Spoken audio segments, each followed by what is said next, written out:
So the broadcast started. Все, давайте начнем. Okay, so we begin. Okay, so let's go for the third week now.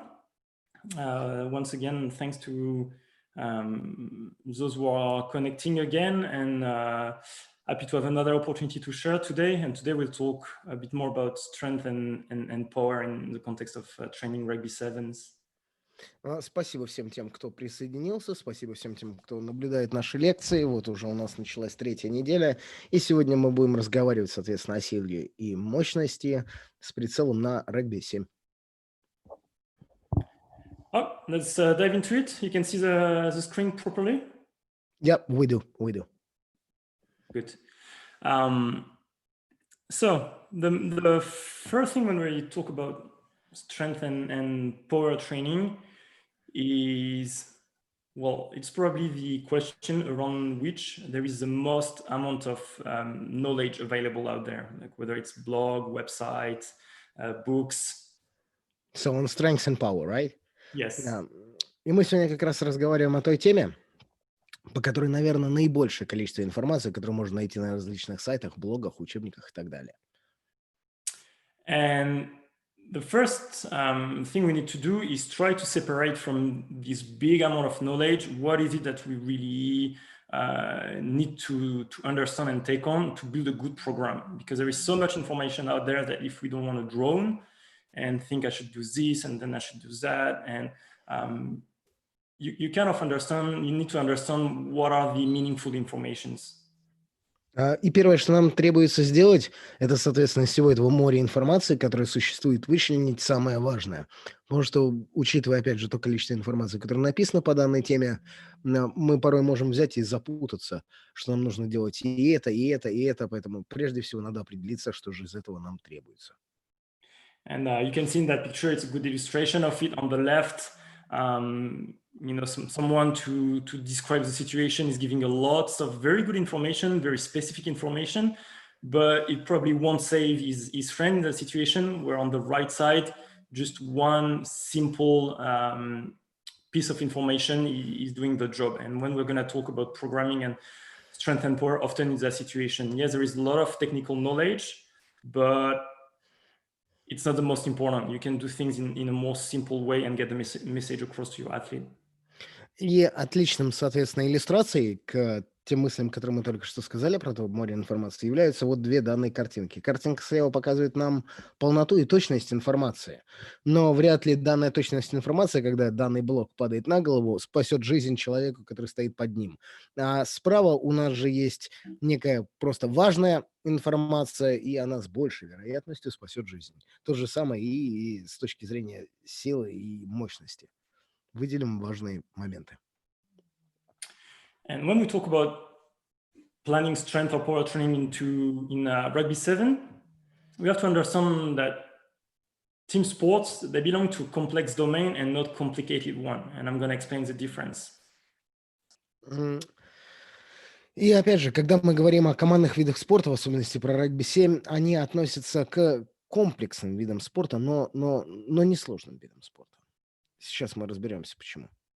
Something that's complicated probably require lots of data to be understood and probably require experts to explain the cause relationship effects. And often when we talk about strength or power training, that's what we think it is. We think we need to gather a huge amount of data. We need to listen to lots of expert topics so we can go on with our own kind of programming. Когда мы говорим о каких-то сложных вещах в той же самой науке или в спорте, то мы под понятием сложность сразу же понимаем огромное количество информации, которое требуется собрать и обработать, выслушать каких-то специалистов, которые будут давать советы. И каждый раз, когда мы думаем о силовой подготовке, нам кажется, что силовая подготовка как раз из разряда сложного, что нам требуются данные, что нам требуется мнение экспертов. But actually what we're doing is more dealing with complex, which means, well, what you observe in a weight room or with player, it doesn't necessarily repeat. It's not all scientific. There is a big part of it that's individual response. there is a big part of it that's just being able to make sense of what you see in front of you. So what I'm trying to say by this is when we're going to talk about programming in strength and power, well, there is no right and wrong technically, and there is no good programming, bad programming. You have to be able to see what's in front of you in terms of players, group, what you have available, and be able to get to where you want to go using those. Но когда мы начинаем говорить все-таки о силовой подготовке в регби-7 и думать, что это сложно, на деле же это относится к нечто комплексному. И при планировании силовой подготовки, соответственно, внутри регби-7 у нас нету правильного либо неправильного. Практически все, что мы делаем, может так или иначе пойти на пользу. И именно от этого нам стоит отталкиваться. I'll go to that one because I think you have the full, in Russian. Good. So here you have a little schema that's quite good, telling you, okay, when you're gonna work on your programming, that's all the things you need to have a look at before. So I'm spending a bit of time at the start of the presentation on that topic because I often see, or when I talk or through my previous experience, strength and conditioning coach who wants to create a program just based on what they've been reading on books or completely based in what they've experienced as players themselves. И прежде чем мы продолжим с нашей презентацией, мы остановимся чуть-чуть на вот этих блоках. Соответственно, тут перечислены все факторы, которые так или иначе влияют на планирование нашего тренировочного процесса. Но из личного опыта Пьера должен сказать, что чаще всего встречает либо тренеров по физической подготовке, которые пытаются в планировании своей силовой и мощностной подготовки ставить исключительно те элементы, которые они вычитали из книжек, либо полностью основывая свою программу на своем опыте, когда они были сами игроками. The first thing you really need to abstract yourself from is fight against that desire to apply something you've read because it looks good on paper, or to do something just because that saw the coach before you was doing it, or that saw your own coach when you were a player was doing it. If you want to really be good at programming and proposing a good program to your players, you need to go through all those stuff on the left, on that list. The science paper, yes, but as well your own experience and most of all feedbacks from players. И прежде всего, что нужно сделать перед тем, как начать планировать, соответственно, эти силовые тренировки, надо абстрагироваться от всей научной литературы и абстрагироваться и от личного опыта. Ваша идеальная программа должна состоять из всех этих блоков, которые вы здесь видите. И самым важным блоком является, естественно, обратная связь от игроков. Another thing you need to understand is there is two ways to go about things. You can have a top-down strategy or you can have a bottom-up strategy. Когда мы начинаем рассматривать научную литературу с точки зрения планирования, у нас есть два вида стратегий. Одна из них называется стратегия сверху вниз, вторая снизу вверх. Top-down is you've on paper, you've thought about the abilities you want to develop, you've thought about the different cycle you need, and you've got everything nailed on a plan, and you're gonna take your plan and apply it on the field. Верхняя стратегия, красная, которая сверху вниз, диктует нам, что мы взяли и на бумаге расписали на основе анализа научной литературы все те физические качества, которые мы хотим развивать, и начиная от того, что мы написали в бумаге, опускаться вниз на тот уровень, когда мы прикладываем эту информацию уже в наших тренировках непосредственно на поле или в тренировочном зале.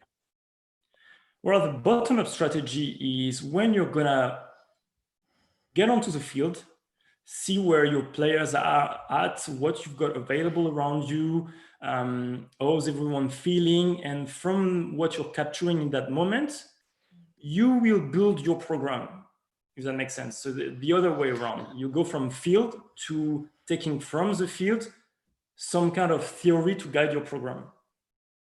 Вторая же стратегия, прямо обратная тому, что мы слышали только что. Соответственно, вы выходите на поле вместе со своими игроками, вы оцениваете, что они из себя представляют, и, исходя из ваших представлений, вы составляете программу. And why am I spending time on this? It's because it's important you become good with both. Because when we talk about strength or power, or we always see it as like a very complex programming that you then take and apply on the field. And yes, when you plan a preseason or where you're with your club and you know everything about your players, you know everything about the facilities, you have good relationship with coaching staff, then you're able to do that kind of top-down strategy. М, yeah. I'll translate and then you continue. But, А, but и мы И мы останавливаемся на данном вопросе, потому что очень часто нужно понимать, как вы планируете свои тренировки, и научиться владеть как первой стратегией планирования тренировок, так и второй. Когда вы работаете в клубе, в котором вы работаете достаточно давно, вы знаете абсолютно всех игроков, их требования к себе, их историю травм, вы отлично общаетесь со всем остальным тренировочным штабом, и знаете полностью, когда у вас будет предсезонка, когда у вас будут важные матчи, какие цели ставит клуб себе на сезон, то в этот самый момент стратегия сверху вниз с анализом научной литературы и применением ее на практику подойдет. But what we forget to talk about is very often, especially when you work in team sport and especially when you work in sevens, when there is a lot of travel, a lot of tournament situation, you're in that bottom-up strategy. Often you arrive somewhere, you don't know what the gym looks like because you've traveled somewhere, or you might have a plan, but you get to a different city and the field is not as good as you thought, or the gym is not equipped the way you thought. And very often we're in that situation where we have to see, okay, what's around me? What can I actually do? And be good at taking that environment situation and succeeding into creating a good session. So you have to put yourself in that situation sometimes as part of your own development as a coach. Yes, working on your programming, working on your philosophy is good, but sometimes you have to go into a foreign environment and see, okay, with what's available around me, can I make up a good session? Can I make up a good plan? Но когда мы говорим, к примеру, о регби-7, это вид спорта, в котором ваша команда постоянно летает с места на место, постоянно путешествует, еще накладываются всякие пересечения с командами из пятнашки и так далее. И порой вы просто прилетаете в другой город, приходите в тренировочный зал и понимаете, что, возможно, в тренировочном зале нету всей этой экипировки и станков, которые вам нужны. Возможно, поле не в достаточно хорошем состоянии, как вы бы это хотели.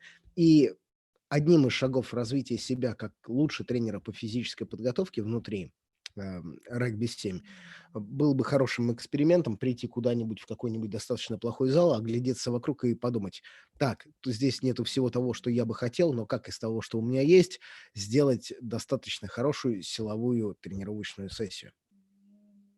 И поэтому второй стратегией планирования тренировок вы тоже должны научиться пользоваться. So now on to the third step. Okay, we have our first two steps. If you want to be able to give a good strength, a good power, a good gym program to your players, we thought, so first step, you need to understand the relationship between your own experimentation and scientific literature. Then step two, you need to be able to have a bottom-up and a top-down strategy. Now, third step is you need to understand exercise selection. А, Поэтому шагом номер один, безусловно, является понимание всей той литературы, которую вы можете взять и приложить для того, чтобы создать хорошую тренировочную сессию. Уметь адаптироваться к тем условиям в разъездах, которым вам пришлось находиться в течение тех же самых разъездов в планировании ваших тренировок силовых в регби-7. Но и третьим важным шагом для того, чтобы стать тренером по силовой подготовке в регби-7 намного лучше, нужно осознать там выбор упражнений. And here you have different way of doing it that are quite common. You can see people that have good amount of experience and of publication behind them, proposing different model. You can go with main lift, supplement lift, and assistance lift. You can go with foundational exercise, supplemental, major assistance, secondary assistance, or competition assistance, supplemental, general, or even with a different model, it doesn't matter, but you need to have a way you're going to structure your season all through your session, all through your season. И когда мы говорим о выборе упражнений, вы можете выбрать какую-то модель, которая там вам подходит так или иначе. Например, вот здесь вот перечислены имена: Джим Вендлер, Джо Кен, Майк Татшерер. Это люди с огромным опытом, которые предлагали свои методы развития силовой подготовки. Первым является, соответственно, это работа на подъемы, основные, добавочные, вспомогательные подъемы, либо фундаментальные упражнения, добавочные, основные, вспомогательные, вторичные, вспомогательные, либо соревновательные упражнения, вспомогательные, добавочные, общие.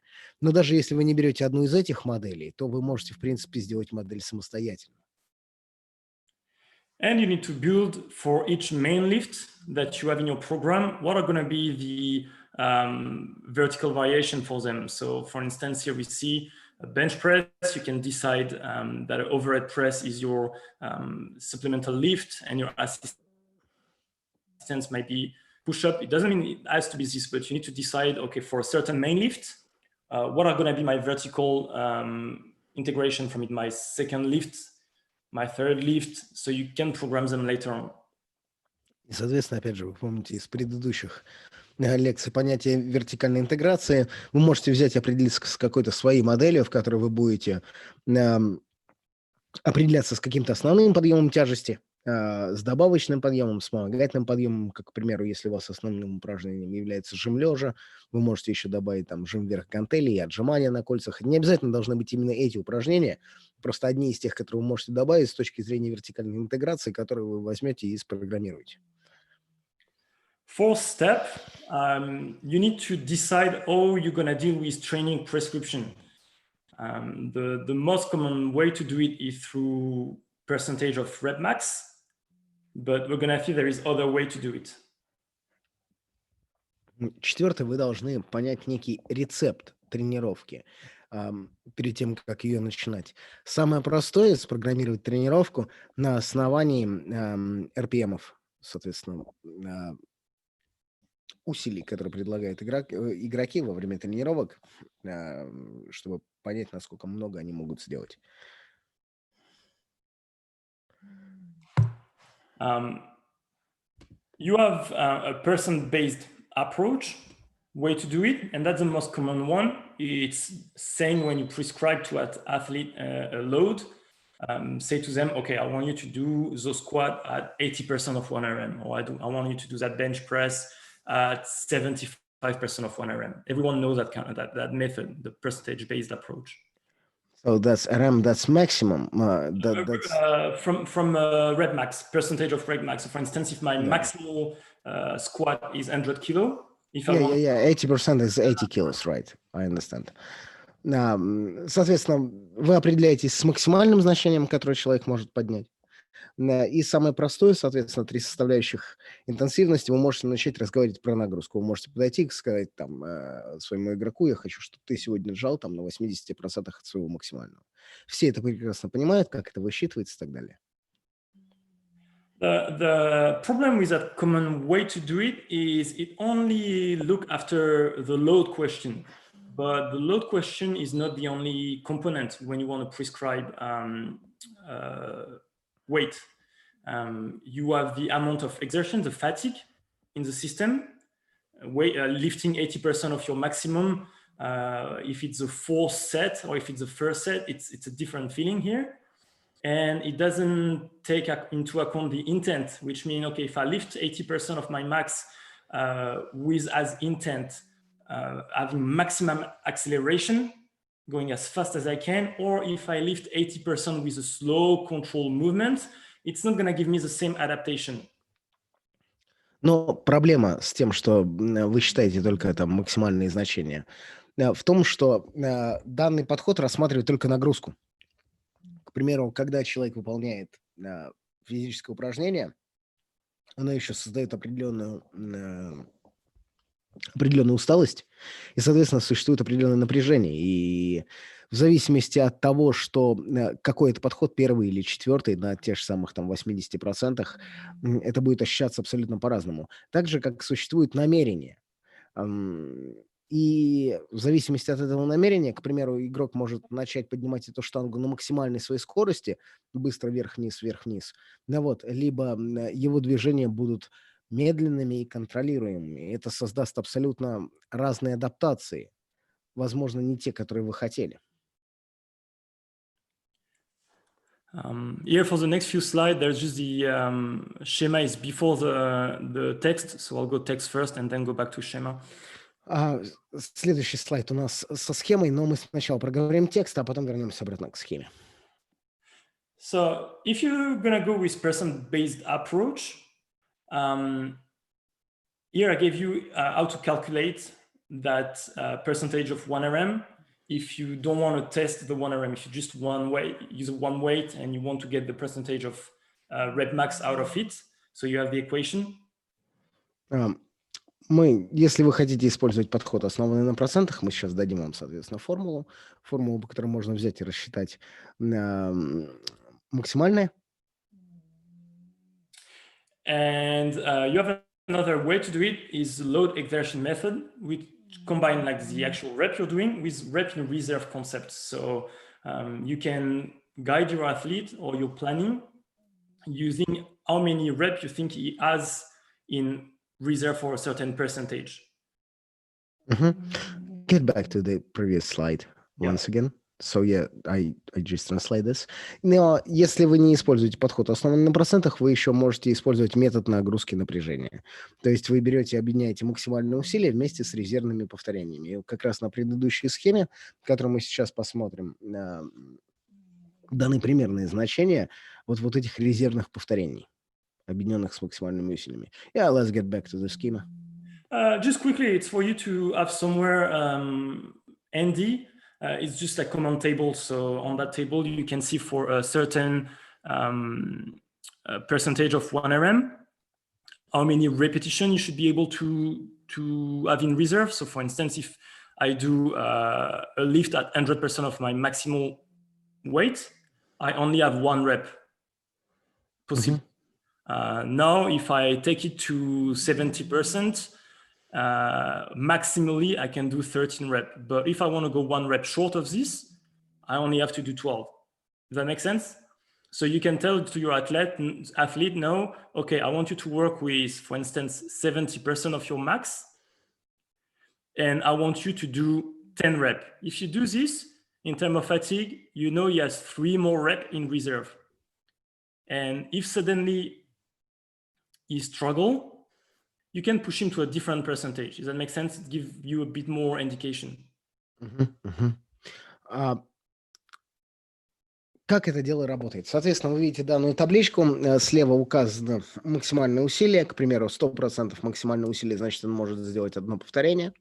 Но мы можем взять и снизить, соответственно, шкалу вот этого максимального и знать, сколько он примерно должен повторений делать. К примеру, вы отталкиваетесь от 70%, говорите, вы видите, что там, исходя из данной таблицы, максимальное количество повторений он может сделать 13, вы ему говорите, не делай 13, делай, к примеру, 10, и вы понимаете, что у него еще осталось в запасе 3 повторения, которые вы можете взять и перебросить на какую-то другую, на какое-то другое значение в соответствии с данной таблицей. Another way to... Well, one more question, personal one. So you ask him to do, for example, 10 times on 70% of RM, right? Yeah. He has 3 repetitions short. So can you ask him to do 1 more repetition on maximum, for example, on 100% maximum? Yeah, you can decide. It's a good way for you to decide how much fatigue you want from the lift. That's it. So when we're talking 3 short, so that means that we can add like 3 more from any other point. Yeah, right? so you know you have a kind of reserve. It means like if I'm asking you to do a lift and I'm giving you, I don't know, 5 reps in reserves, I know I'm not creating a big stress on your system because potentially you're gonna stop 5 reps before failure. Now, if I'm telling you to have 0 rep in reserve to go to your maximum, where you're almost failing the last rep, it's much more muscular damage and it's much more central nervous system fatigue, for instance. So it's another way of thinking that programming is, okay, with a certain percentage of his maximal 1 RM, how much fatigue I want to create? Do I want to go like him to have 100% effort with that weight, or do I want to back off and have a smaller kind of effort, if that makes sense? Да, я прошу прощения, что прервал. Я задал вопрос. То есть, к примеру, у вас остается 3 повторения в запасе, вы можете их совершенно спокойно перебросить на любой другой максимальный вес. И это только вопрос того, как много усталости хотите вы создать и, соответственно, как сильно напрячь центральную нервную систему своих игроков. Вы можете отталкиваться дальше и от более максимальных значений, от менее максимальных значений. Но это зависит, соответственно, от вашего планирования, что вы хотите добиться от игроков. Это просто означает, что вы знаете, что у него в запасе остались еще какие-то повторы до тех пор, пока он не сможет продолжать выполнять данное упражнение с одного подхода. Okay. Yeah. Was just clarifying things for myself. No, good. Yeah. Another way to do it, you can do is rely on a feeling-based approach, which means it's not just you setting up the number of rep and sets with a certain load. You're going to get feedback from your player after each set. And those feedback you will use to decide if you need to drop the weight, if you need to stop now, or if you can continue. So instead of just saying, okay, I want 5 sets of 5 rep at 80% your athlete, you might say, okay, that's what we're trying to do, 5 by 5 at 80%. But after every set, I'm whether going to ask you your RP or you feel or what it was for you. And if I see a big jump over a certain percent, then maybe we will stop there. Maybe we'll only do 4 sets because I don't want to create that much fatigue. Or maybe we drop the load so the RPE stays stable. Or I might decide to look at the number of reps you do at that weight and your technique and decide, okay, maybe it's time now that we lower the load or it's less rigid. Okay, there is a communication with the athlete to make sure the weight is appropriate to what you're trying to do and it's not just a number. Также существует подход, основанный на ощущениях. То есть, безусловно, вы отталкиваетесь от какой-то своей тренировочной программы, к примеру, говорите, выполнить игроку некий подъем, некий жим, 5 повторений, 5 подходов по 5 повторений, но вместо того, чтобы просто давать ему данных 5 подходов по 5 повторений, после каждого подхода вы начинаете спрашивать его, как он себя чувствует, пытаясь высчитать его ощущения субъективной нагрузки по какой-нибудь там шкале Борга. И в зависимости от его ощущений вы можете либо приподнять вес, либо наоборот убавить, либо сказать, вместо 5 подходов ты будешь делать 4 подхода, либо чуть-чуть уменьшить нагрузку, чтобы вот это вот ощущение субъективной нагрузки, количество баллов, полученное по ней, оставалось где-то в определенной норме. And here you have the guidelines. So if you have a 10% drop-off in what it is that you're measuring during that set, it means you're putting a very high stress on the player. It's really fatiguing a lot. So if it's what you want, good, go ahead. But if you're in season and you want to limit fatigue, for instance, well, you would probably try then to change the weight or to stop the session when you get to that 10% drop-off. Once again, what do you mean by drop-off? Drop-off is, so there is 2 ways to do it here. For instance, you have example where that's your initial number of reps. Let's say you want to do 5 reps at a certain weight. Okay? So you have your percentage and you want 5 reps. Now, if with that weight, your player can only do 4 reps because of fatigue, it means he has a 3% drop-off. If suddenly he can only do 3 reps because of fatigue, we're up to 6%. And so on. Yeah, I see. And so on. That's a way to do it if you look at rep. Another way to look at it is by RPE. So RPE on the scale, let's say after the first lift, you're 8 RPE. And then suddenly after a second lift, you're telling me you're a 10. It's extremely hard. It's over 10% drop off. Your RPE has increased too much. So it's time for me to reduce it if I want to. Также, благодаря данной субъективной шкале оценки, мы можем понять, насколько сильно снижается эффективность, нашего спортсмена, выполняющего данное упражнение. И если данное снижение эффективности в 10%, это означает, что вы создаете очень большой стресс на нервную систему, центральную нервную систему нашего игрока. Как это работает, соответственно? К примеру, вы подходите, просите игрока, и изначально у него было 5 повторений, к примеру, и он не может выполнить 5 повторений, а, потому что он, устал, и он может сделать только 4 повторения. Это означает, что вот как раз снижение вот этой вот нагрузки происходит на 3%. Это значит, там какой-то малый стресс. Он не может сделать 5, делает 3, это уже 6%, 9%. И то же самое вы можете рассчитывать вот это вот снижение эффективности, исходя из субъективной шкалы оценки его состояния по Боргу. К примеру, он выполнял 5 повторений по 150 килограмм. Для него данное упражнение было на 8 из 10. На следующем повторении это уже 9 из 10, и он уже делает 4 повторения на 9 из 10. Опять же, это говорит о том, что там происходит 10% снижение его, эффективности. Um, И вы это принимаете во внимание, понимая, какое количество усталости и стресса вы даете своему спортсмену. and this is a really good way to monitor your weight session with quite novice athlete who don't have much experience of lifting, or with a professional athlete where you need to be very specific. Why? Let's say you have athletes that are not professional or not very experienced with weight.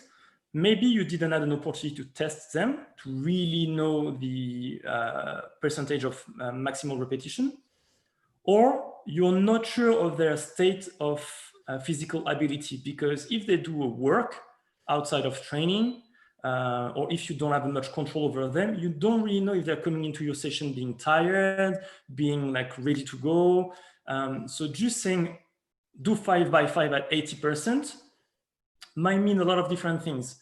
For me, maybe my 80% is based on one rep max that I did 6 months ago.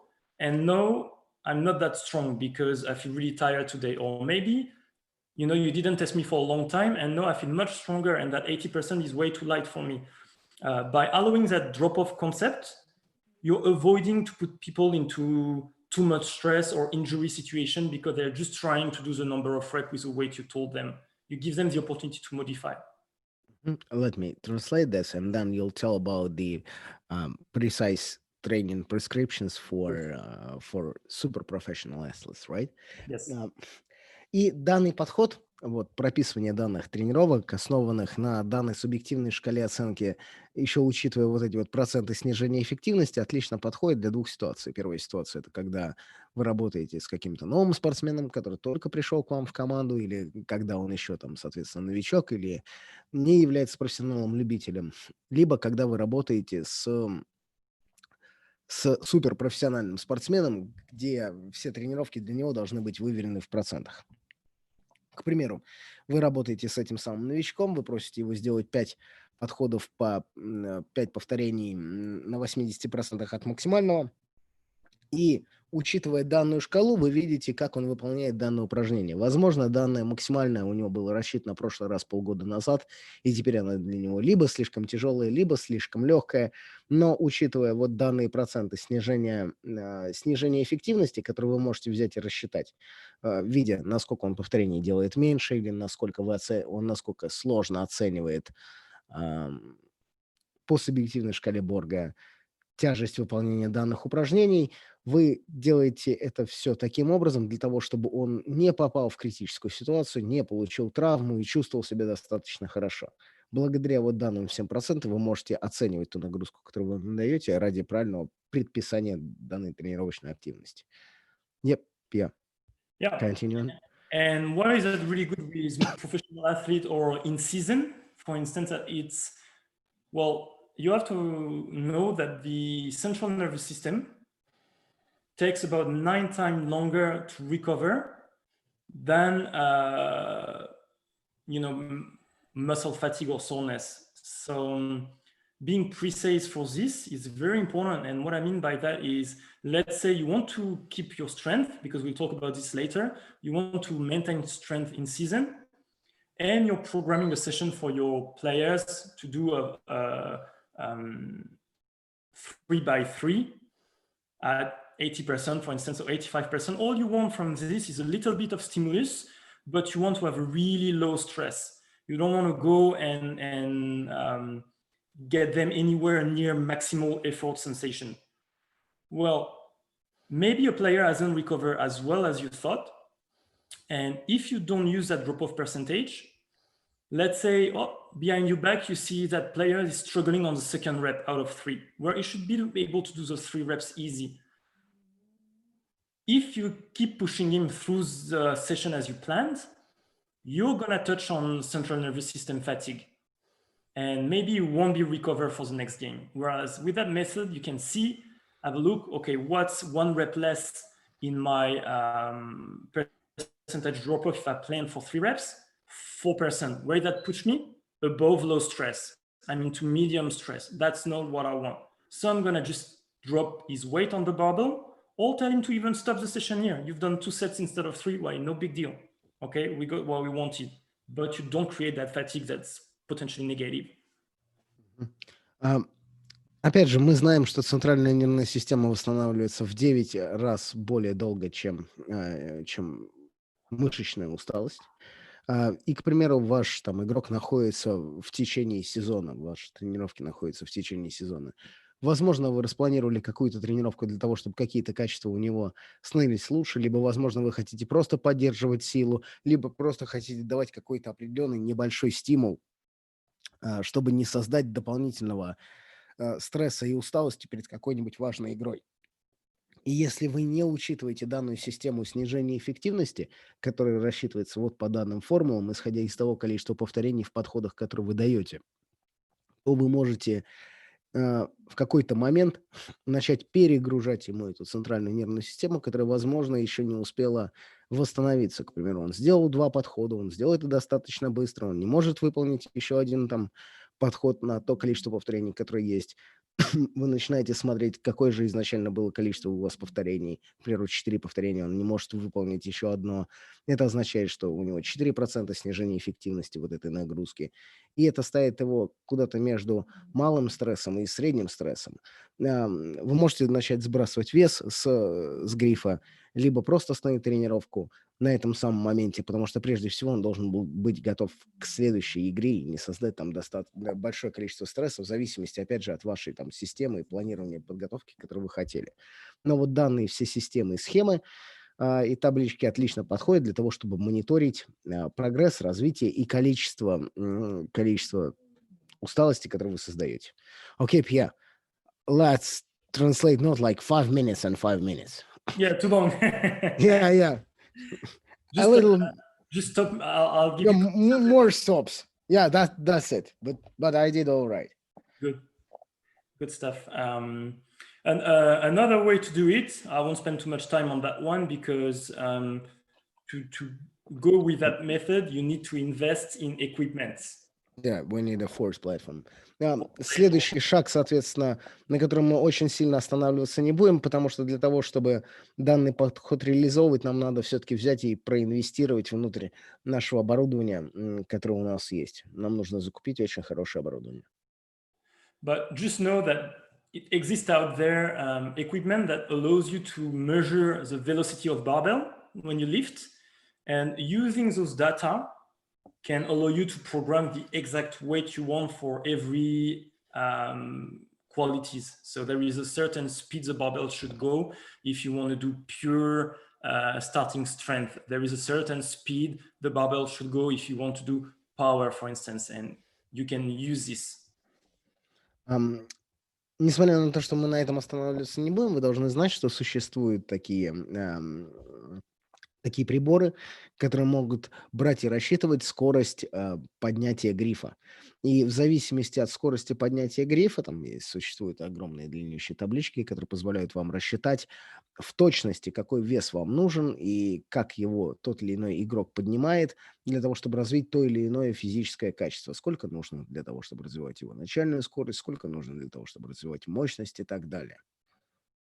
Данные системы существуют. Okay, just to finish with this quickly. Okay, once you've done your session, you as well need to decide how you're gonna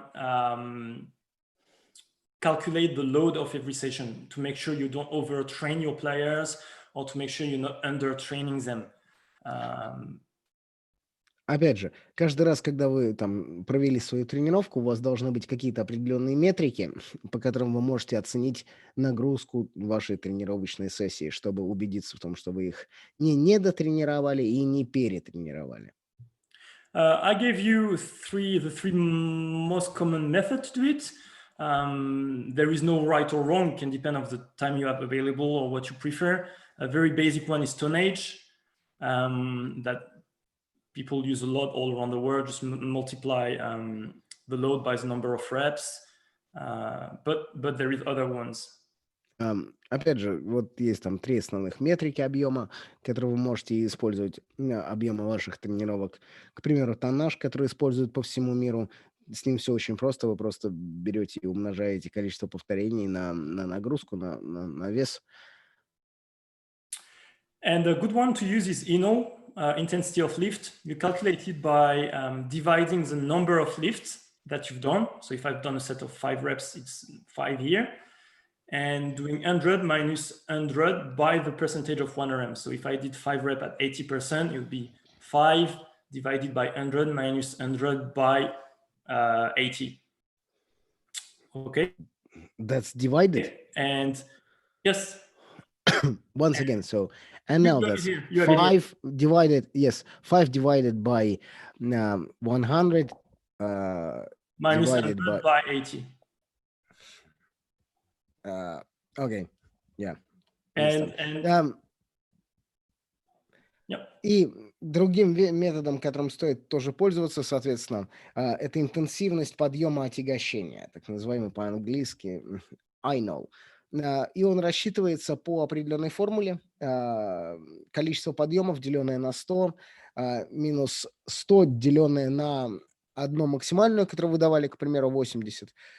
И, к примеру, это будет рассчитывать так. Если вы дали там 5 повторений на 80 от максимального, это будет 5, деленное на 100, минус 80.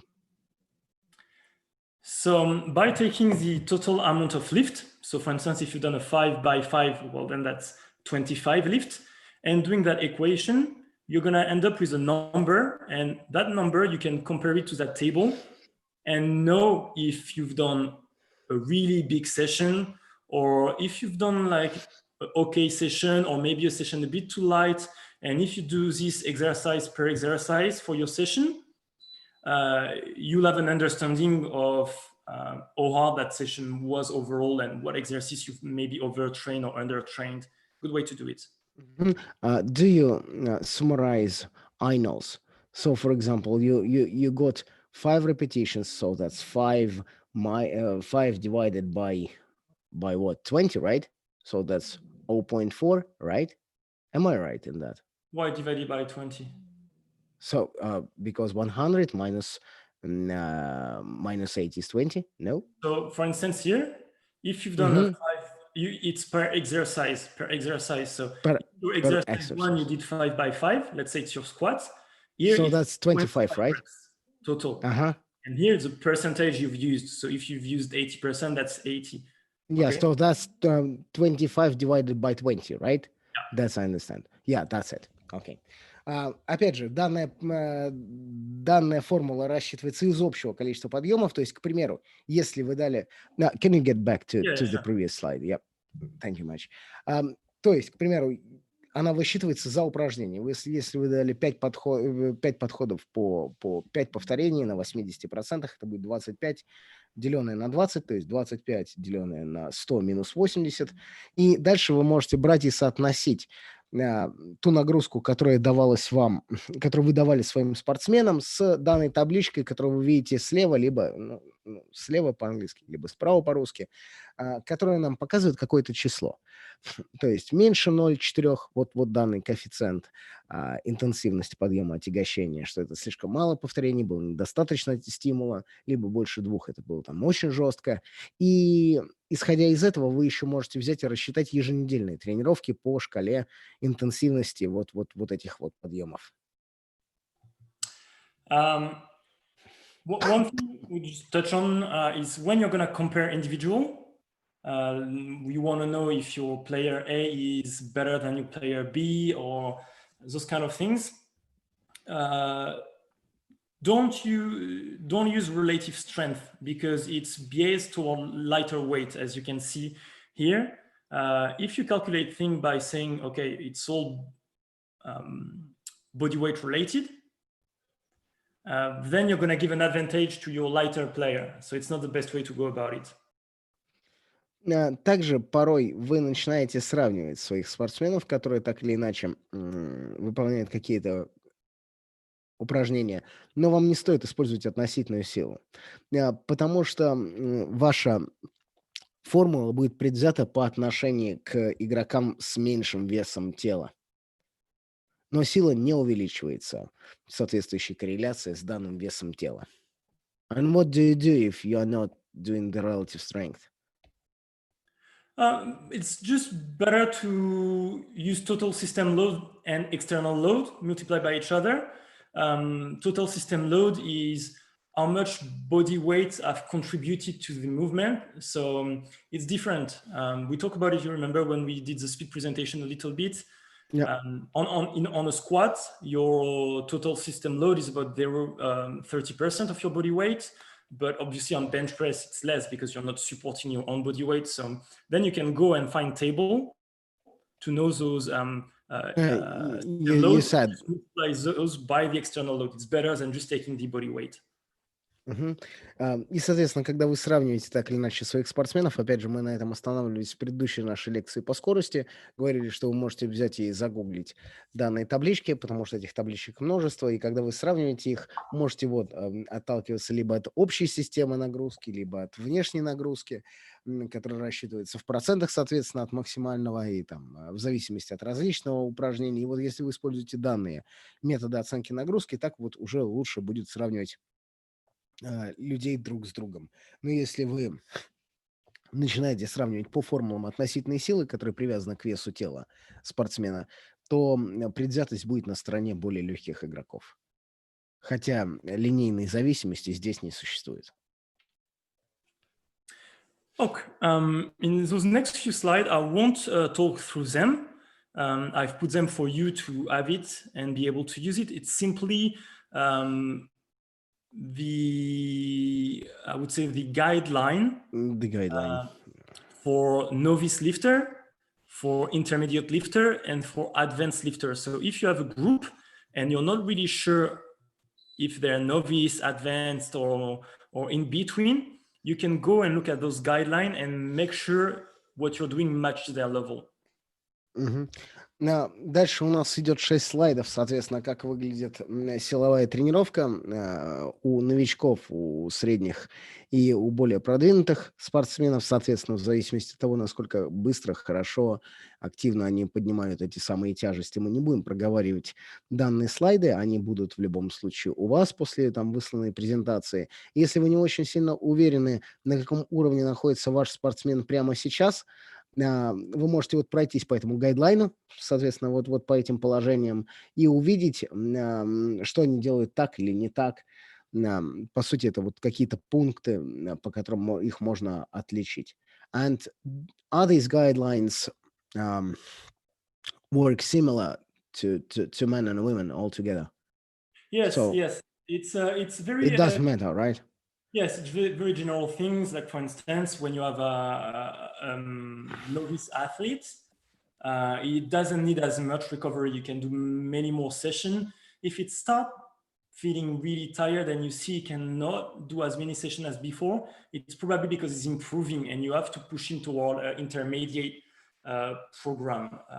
Stuff like advanced lifter, of course, use bigger weights, is trained with more intensity, he needs more recovery than an intermediate or a novice. Those kind of simple guidelines that would work with any kind of groups. Да. И данные гайдлайны работают, они очень общие, они работают как для девушек, так и для мальчиков. И они просто отличают различные группы, там, соответственно, силовые тренировки друг от друга. К примеру, там новичкам требуется меньший вес и меньшее количество времени на восстановление, при этом там продвинутым игрокам требуется большее количество времени на восстановление и большая интенсивность. And one more question, the slide before. I don't know how to translate in Russian. Favor, it's in French. You see, programming resistance training requires a certain, and then two words in French. Where is it? The red text, third sentence I see, or second sentence, at the bottom. Savoir-faire. Savoir-faire is just basically a certain talent, like a certain. It's not fully scientific, but it doesn't really matter in that sense. Okay. И вот также вы можете увидеть там слово по-французски указанное, которое обозначает, что, опять же, силовая подготовка – это не что-то научное, но при этом что-то, что относится к вашему личному таланту, интуиции, плюс и научной литературе. Что-то вот где-то посередине. Нет такого слова ни на английском, ни на русском. Ну ладно. Okay, so continue on. Yes, Yeah, all good. Yeah, we've done that. Now this more theoretical part is done, and we can look to a bit more applied kind of strength and power programming. And how I've structured it this time is okay. Let's try to look together through a full season, from a really general preparatory phase all the way through competitive tournament, and how we would plan our strength and power training all through a 7th season. И теперь, когда мы закончили со всеми теоретическими вещами, которые мы проговорили, давайте поговорим в прицеле регби-7. Мы начнем с определенных фаз, начиная с общеподготовительных, самых простых подготовительных фаз, вплоть до там окончания сезона, когда нам требуется, чтобы наши игроки были в самой оптимальной форме перед самыми важными матчами.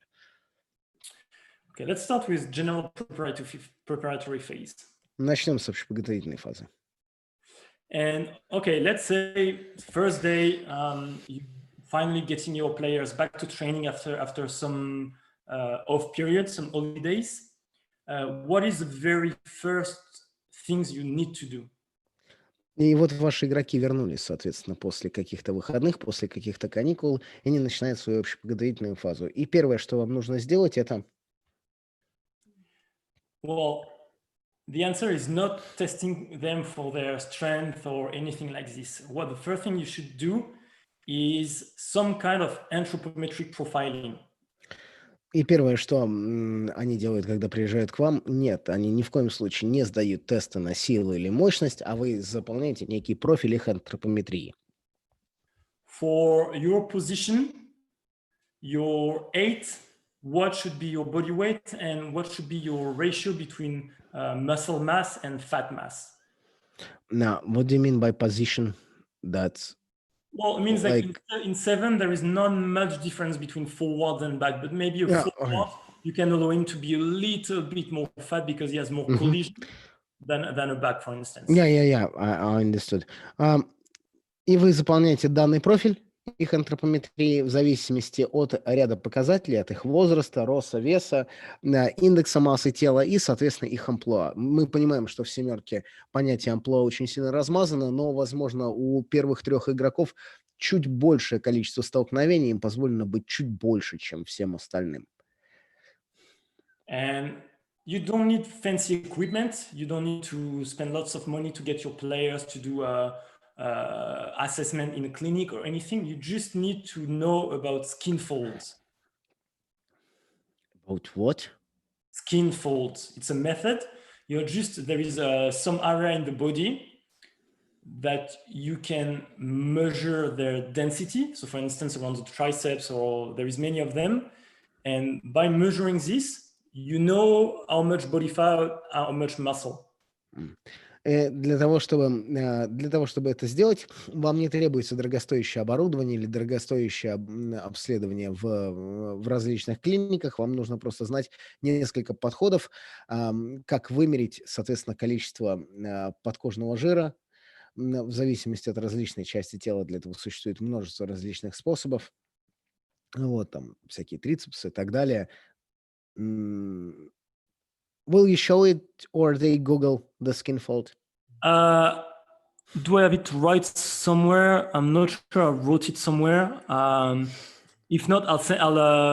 You'll send a link, right? Yeah, I'll send the link. Yeah. It's quite, you can learn it yourself. But if you're not lucky enough, so you have a nutritionist working with you in your team, or a head of medical or something, it's for you, the strength coach, to do this. So you need to learn about this assessment. И опять же, если у вас в команде нету там подготовленных медицинских работников или нутрициологов, это те вещи, вот это вот профилирование антропометрии, которые вы должны делать самостоятельно. И в нашей этой презентации ничего не сказано про эти способы оценки количества подкожного жира, но мы найдем ссылку и вам бросим, соответственно. Прикрепим ее куда-нибудь. Диан, прикрепим, правильно? Возможно, на ютубовское видео под Да, под видео. прикрепим. Все хорошо. Yeah. And why this is really important? It's because overweight, so a player that has too much body weight, too heavy, he has higher risks of injuries, and he's gonna have lower performances anyway. So if you take a player that's overweighted, it doesn't matter how much strength you do, power, whatever, or how good is your program, it's not gonna be where you want him to be because of this. И опять же, почему это важно делать все эти профили и так далее, профилирование антропометрии, знать все эти методы оценки, потому что избыточный вес связан с большим количеством получаемых травм, и плюс при этом, вне зависимости от того, сколько вы даете ему силовую или мощностной подготовки, все равно его работоспособность и его эффективность на поле будет хуже, потому что у него меньше выносливость. Раньше наступает утомление, у него ниже скорости мощности. Think about you're going through a plyometrics exercise in your strength cycle. Think about a player that should be 80 kilogram and that's 100 kilogram. Think about the additional stress on his tendon, ligaments, low back, everything. So you really need to address this first. Опять же, представьте, что вы выполняете плеометрические упражнения, они рассчитаны на игрока 80 килограмм, а он 100 килограмм. Представляете, сколько дополнительного стресса данные плеометрические упражнения дают на его сухожилие, на заднюю поверхность спины, заднюю часть спины и так далее. Поэтому это первая проблема, которую вы должны решать, соответственно, там, перевес вашего игрока. And on the other end of the scale, a player that doesn't have enough weight on him, doesn't have enough muscle mass, is as well at increased risk of injury and lower performances. So both ways, if you're not into the right body composition, you're not going to be as good, you're not going to tolerate training load as well, and most likely you will run into some kind of injury or setback during training. И то же самое связано с недостатком мышечной массы. Также повышенный риск получения травм, также меньше работоспособности. Вы можете представить себе множество различных примеров, когда это там играло роль. So when they came back to you, first thing, you should be able to split them into who needs to put muscle on, who needs hypertrophy, and who needs to lose fat. And the first 3-4 weeks of your program for the year should be focused on addressing those. И первые 3-4 недели внутри вашей там общей подготовительной фазы вы должны разделить людей по группам. На группу гипертрофии, тем, которым нужно набрать мышечной массы, и на группу тем, кому нужно снизить вес, и начать с ними работать по отдельности. how to do it. So now you've identified your weight loss group, for instance. Well, there is mistake to avoid.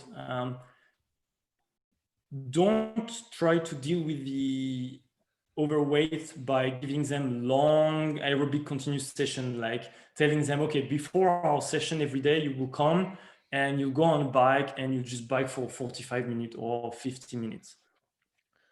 Don't do this. И для группы снижения веса, опять же, нам нужно понимать, что некоторые вещи делать ни в коем случае нельзя.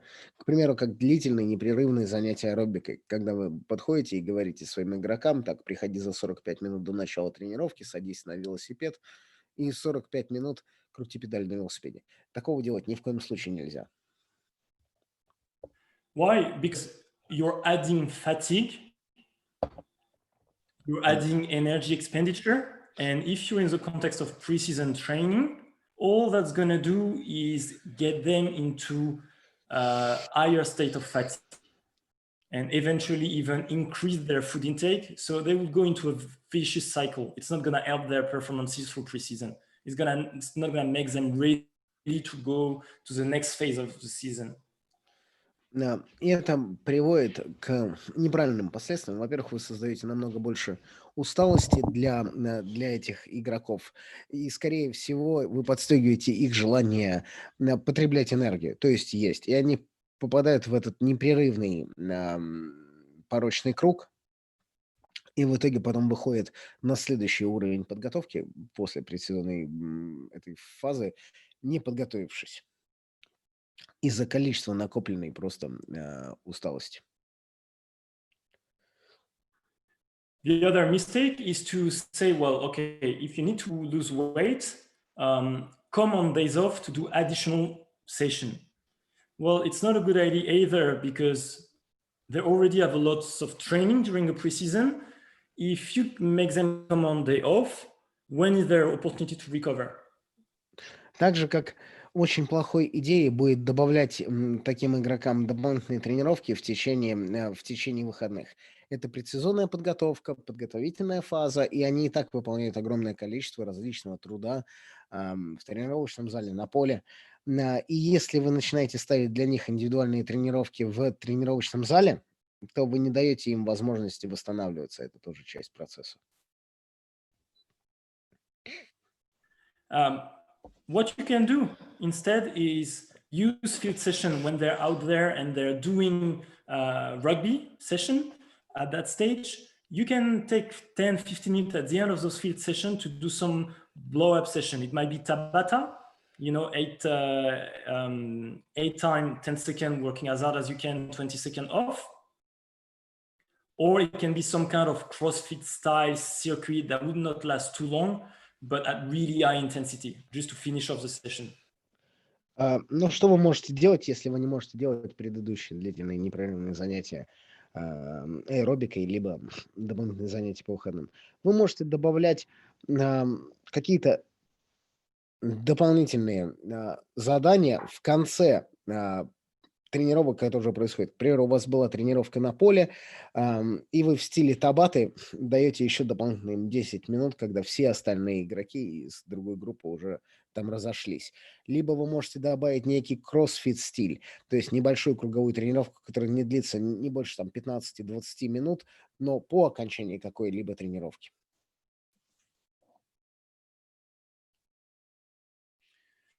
Now, for your hypertrophy group, those guys who need to put some weight on, what you should not do, you should not give them bodybuilding program where they're gonna do, a lot of volume, like 10 sets of 10 or sets of, 5 sets of 12 of just bodybuilding exercise, like chest work, shoulder work, like if you were going to a commercial gym, because don't forget they're rugby players. What they're gonna need is to be good on the field. And by doing those non-functional bodybuilding style workout, you might actually put them in a situation where when they're gonna go on the field and do contact rugby, they might actually be at risk of injury because of that high fatigue of muscle. Для другой же группы, которая группа гипертрофий, группа набирающих массу игроков, прежде всего исключить любые программы бодибилдеров. Потому что, опять же, вспомните, что они регбисты, им требуется определенная функциональность, а бодибилдинговские упражнения добавляют слишком много различного объема. То есть, например, там 10 подходов по 10, и там работа на плечи, работа на корпус, еще на что-нибудь и так далее. Вам нужно добавлять некие функциональные упражнения. The other mistake is you should not take out conditioning session. If you think, okay, well, I'm thinking if I need him to put weight on, I need to limit how much energy spent. So I'm going to tell him to not do the conditioning session with the team. So he's spending less energy and he can put more muscle on. But that's a mistake because later in the season, you won't have the time, you won't have the opportunity to catch up on aerobic adaptation. So you still need those guys to develop their aerobic capacity, to go through the conditioning sessions. Дальше, следующей ошибкой, которую, соответственно, совершают множество различных тренеров, это они берут и удаляют кондиционную работу. Они начинают считать количество затрачиваемой энергии и считают, что нет, наверное, им этого делать не надо. Нет, кондиционная работа так или иначе помогает с аэробной адаптацией перед началом сезона. И если вы удаляете эту кондиционную работу, то вы не создаете этой аэробной адаптации. Этого делать ни в коем случае нельзя. То есть ее надо оставлять даже для этой группы, которая набирает мышечную массу. What you can do is add some extra session time. At the end of session, they might stay with you in the gym and do a bit more of hypertrophic work. Or if you have days where there is no gym, you can add a little gym session for them based on that hypertrophic work again.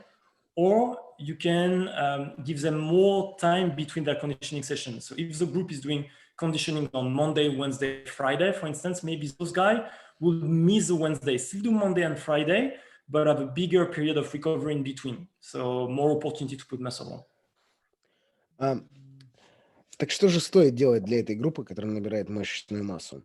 Соответственно, во-первых, можно добавить некие дополнительные тренировки небольшие вне работы в тренировочном зале, опять же, дополнительных там 10, 15, 20, 30 минут с работой на наращивание массу, либо добавлять эти же самые работы в тренировочном зале в течение кондиционной работы, либо убирать там одну тренировку, если, к примеру, у вас кондиционной работой занимается команда понедельник, среда, пятница, возможно, в среду просто сократить количество кондиционной работы, чтобы у игроков было больше времени на восстановление, больше времени на наращивание массы.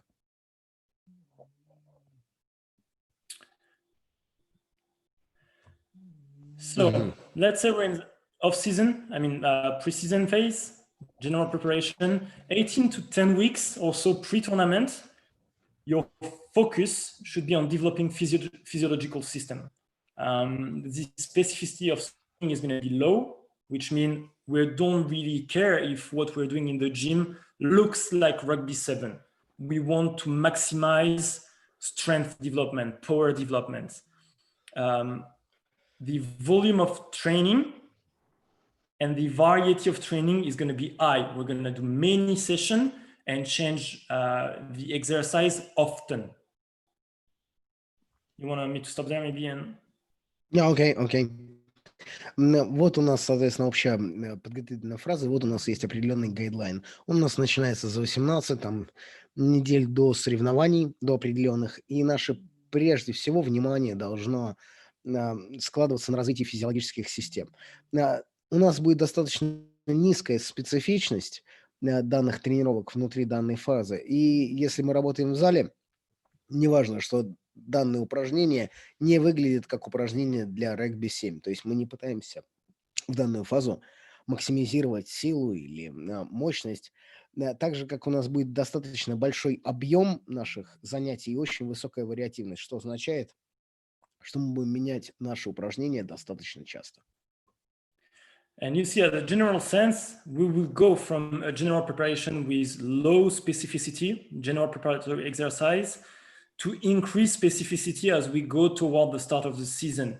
And as we go toward the start of the season, the number of exercise that we use is going to reduce and the specificity of training is going to increase. So that's something we see all the way through. Once again, so now we have a big range of different exercises during preparatory phase, right? So as you go towards the season, from general preparatory phase to in season, the specificity of training is going to increase with every new stage, and the number of different exercise is going to reduce. You're going to go from doing a lot of different things in general preparatory to do a very few amount of specific exercise during competitive. Yeah, understood. We were talking about that in previous lectures. И опять же, исходя из нашего здравого смысла, который и из тех тем лекций, которые мы поднимали до этого, наша специфичность наших упражнений. Can you get back to the pyramid, please? Thank you much, Pia. Специфичность наших упражнений возрастает в зависимости от того, чем ближе мы находимся к непосредственно соревнованиям, в которых мы хотим участвовать, и количество упражнений, соответственно, чем ближе мы к соревнованиям, сокращается. То есть на общеподготовительной фазе у нас самое большое количество различных упражнений, которые мы можем использовать, и они малоспецифичны. И они максимально специфичны перед каким-то событием, соревнованием, и выборка из этих упражнений достаточно мала. Yeah. Okay. Have done this.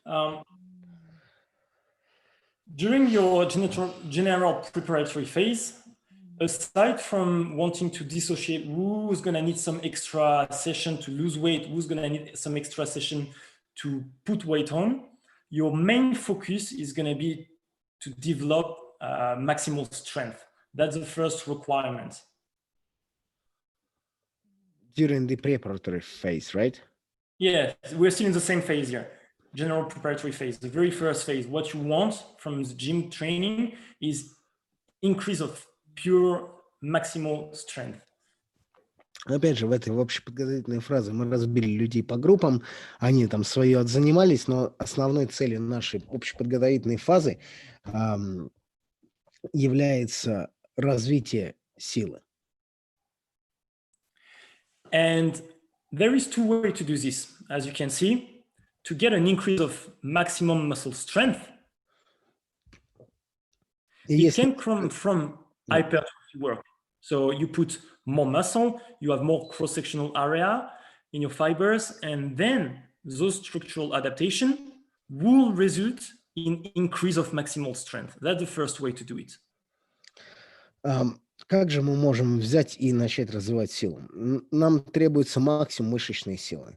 Мы можем оттолкнуться от мышечной гипертрофии, чем у нас будет больше мышц, тем больше у нас будет соединительной ткани. Через механизм структурной адаптации мы можем добиться максимума этой самой мышечной силы. Это первый подход. The other way to do this is to do explosive training. Explosive kind of power training. So move weight with lots of intent, move the weight fast. This is going to work more on the neural mechanism, increase in motor drive, motor neuron excitability, firing of motor units, decrease in neural inhibition, all those central mechanisms, you have them here anyway. They would result in increase of eccentric muscle strength and increase of explosive muscle strength, rate of force development that we talked a lot about when we did the speed and agility presentation. And those adaptations are gonna increase the maximum strength too. So two options.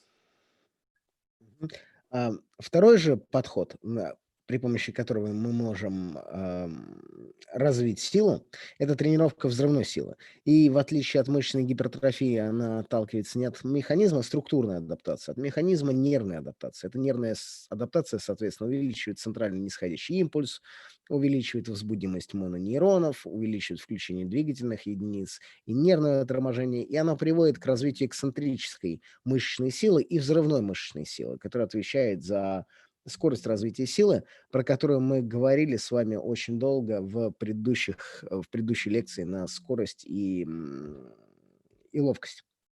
Вот. И данные механизмы нервной адаптации также развивают максимум мышечной силы. Поэтому у нас вот есть два основных пути, по которым мы можем брать и целится в развитие силы в течение общей подготовительной фазы за счет мышечной гипертрофии, тренировки взрывной силы. And what do you prefer? So that we're going to talk about this now. So which one to choose? Well, it depends on that very first thing we talked about is if at the start of your preseason, you have a quite homogeneous team. So if everyone comes back to training looking about the same, okay? No one is way too small, way too big. Everyone is about the same, which is quite often the case in sevens. Then you're gonna have enough time in your general preparatory phase to do both. You're gonna start with doing hypertrophy because it prepares the system better. And then after a bit of hypertrophy work, you're gonna move into developing neural mechanism. That's a serial approach. Maybe I'll stop here for you. Yeah, good. Да, и дальше вопрос, что же предпочитает в итоге Пьер? Ну, все зависит от того, как выглядит ваша команда. Если ваша команда очень однородная, то есть они выглядят одинаково, они примерно играют на одних позициях, у них примерно одинаковый рост, вес и все остальные там показатели, исходя из профилирования антропометрии. А это очень часто так и бывает когда мы говорим о регби-7. То мы используем последовательный подход. И в этом последовательном подходе мы отталкиваемся сначала от упражнений на мышечную гипертрофию, потому что они намного лучше подготавливают в дальнейшем нервную систему, а потом переходим к механизмам нервной адаптации, к упражнениям, то есть на тренировки взрывной силы. Вот по такому пути идем, если у нас команда однородная. But let's say now you get your players back with you and maybe they're coming from playing 15 aside. So you have a bit bigger guy forwards that might need to, we don't need to put any more muscle mass because they're already heavy enough for sevens. And you might have some players who are playing out on the wing, fullback in 15, and they need a bit of hypertrophy to play sevens. So in that sense, in that case, if you get a heterogeneous team with different profile, well, you don't need to do hypertrophy for everyone and then neural for everyone. You can split them from the start. Hypertrophy was those guys who are going to benefit more from hypertrophy development to get maximal strength because they're lacking muscle. And those guys who already have enough muscle, what they need is just those neural mechanisms to be targeted. So you're going to be able to split them from the start. Но порой у нас происходит так, что, к примеру, наши игроки возвращаются из регби-15, и, возможно, к нам присоединяется в нашу команду по регби-7 какой-нибудь нападающий, который уже достаточно большой, ему не нужно больше мышц, еще в нашей команде есть какие-нибудь края или фулбеки, которым как раз этих мышц не хватает. И вместо того, чтобы все вместе одной командой проделать сначала работу на гипертрофию и потом мышцы на нервную адаптацию, мы их делим с самого начала. Потому что мы прекрасно понимаем, что этим двум группам игроков будут более полезны различные подходы в этих самых тренировках. Они просто получат больше итоговой прибавки в развитии силы. Поэтому, если наша команда неоднородная, мы используем раздельный подход. Делим их на пару групп в зависимости от требований и даем 2 разных блока упражнений. So let's first look at serial approach. Let's first look at what we can do if we have a group, everyone looks similar, and we can go through a bit of hypertrophy and then move them to neural. Давайте рассмотрим пример общая подготовительной фазы, последовательный подход и сначала блок гипертрофии. Then what we want to do with them is probably to set up the session. So we're going to have a couple main lifts per session, and main lifts are going to be rotated every week. Прежде всего мы берем и расписываем наш этот блок на 4 недели, и прежде всего мы определяемся с какими-то основными движениями, с основными подъемами. И нужно понимать, что каждую неделю это основное движение, основной подъем меняется. Why? Because if you do the same lifts every week, there is a big adaptation from it. The players know what to expect, the body knows what to expect, and so it's not going to adapt as much. It's saving energy. If every week you surprise the system with a slightly different lift, you're going to have faster progression, more hypertrophy, because every time the body needs to give its best, readjust to the new stimulus. Почему мы в итоге меняем вот эти вот основные движения и подъемы в этом блоке гипертрофии? Потому что если мы будем выполнять одни и те же основные подъемы, то и наши игроки к этому привыкают, и их организмы к этому привыкают, и из-за этой привычки их организм знает, чего ожидать, и адаптация не происходит настолько хорошо, насколько нам хотелось бы. Организм все равно так или иначе сохраняет энергию. Поэтому мы меняем эти основные подъемы, чтобы каждый раз их организмы немножко удивлялись всему этому делу, и гипертрофия шла лучшим ходом. Second thing is, do we spend more time when we play rugby-7 on both legs or on one leg? Of course, on one leg. And we talked about it during previous presentation on speed and agility. Single leg strength is probably more important for speed, agility, power than bilateral strength. So let's include single leg exercise from the very start. Опять же, мы об этом с вами разговаривали в предыдущей лекции очень долго, и у нас появляется вопрос. Когда мы играем в регби-7, мы чаще всего отталкиваемся от силы и мощности одной ноги или двух ног? Конечно же, одной, потому что сила одной ноги является, по сути, коррелирует с показателями мощности, силы и ловкости внутри регби-7. Поэтому прямо с самого начала, с общей подготовительной фразы, мы включаем работу, которая концентрируется на одной из ног. Ну, на каждой из, по отдельности. And the last thing is, okay, we all know that toward the end of games or off when we play rugby-7, we start seeing our player, they're not that strong in collision anymore. They're not that reactive. They're not as fast. It's fatigue. And where is that fatigue coming from? Often is, well, the smaller muscle, and most notably the core muscle around the abdominal wall and the lower back, all those muscles that transfer power from legs to upper body are getting too tired, and so players lose forces transfer. So what we want to do is have core work those small muscles at the end of our session from the start, work them under fatigue. И также нам нужно включать работу над мышцами кора, над мышцами корпуса центра, потому что в общеподготовительной фаза – это фаза по окончанию сезона или перед началом сезона, и наши игроки уже не так хорошо смотрятся в своих захватах, в своих столкновениях, в раках, как они смотрелись раньше. Просто потому что где чаще всего мы теряем силу? Мы чаще всего теряем силу при захватах из-за натренированных ног и недостаточно натренированных мышцах этого самого корпуса. И поэтому мы включаем какую-то определенную работу над мышцами корпуса под самый конец занятия, чтобы наш корпус работал под неким утомлением, для того, чтобы организм привыкал переносить эту силу и энергию из нижней части тела в верхнюю часть тела за счет как раз мышц корпуса. Так что мы включаем в концовке наших тренировочных занятий работу над мышцами корпуса под утомлением. So that's our component. So here I give you a sample of session. Let's say we have 4 sessions during the week.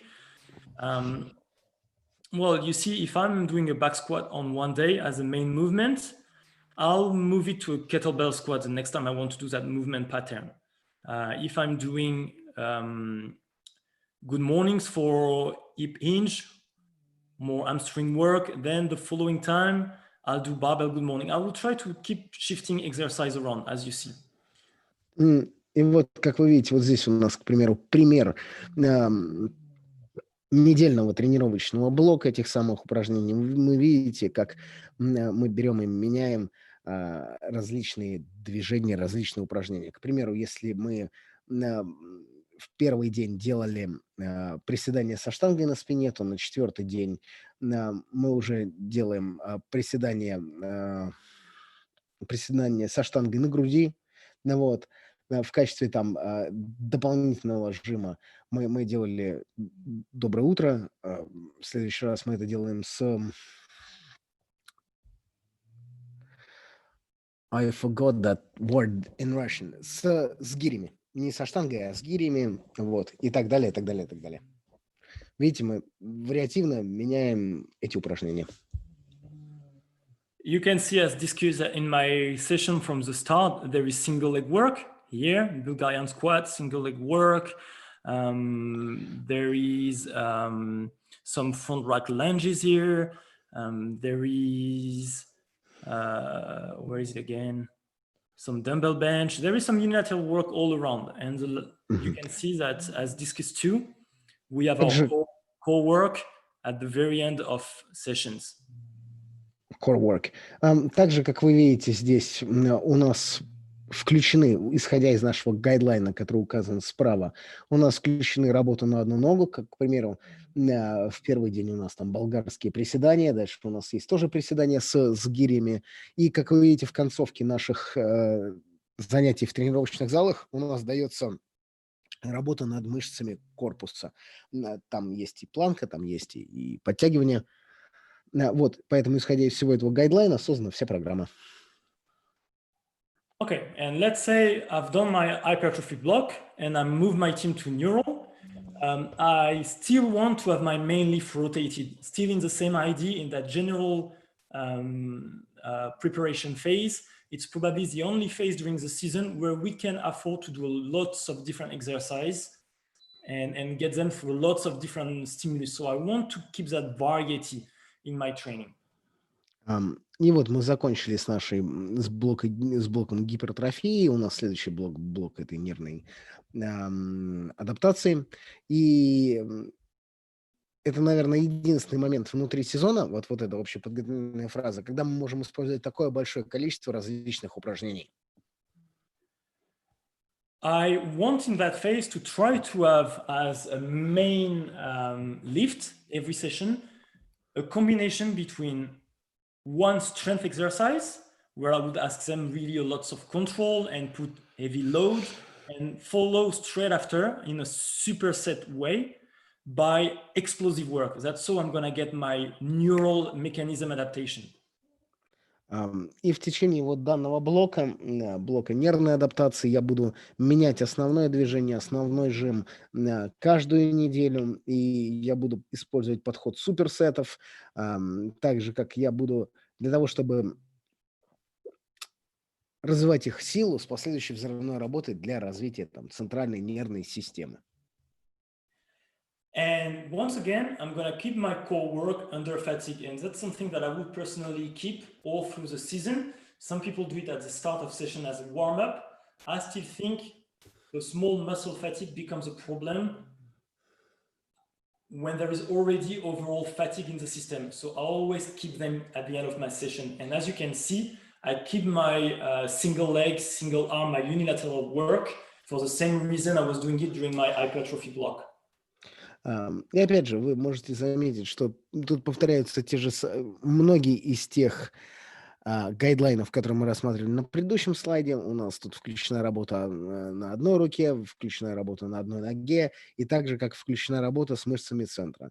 По мнению Пьера, мышцы корпуса нужно продолжать дальше работать под утомлением вплоть до окончания сезона, то есть в течение всего сезона, потому что утомление этих малых мышц корпуса будет сказываться на эффективности ваших игроков на поле более сильно, когда вся система, то есть весь организм человека находится под утомлением, поэтому кто-то любит включать работу на мышцы корпуса в начале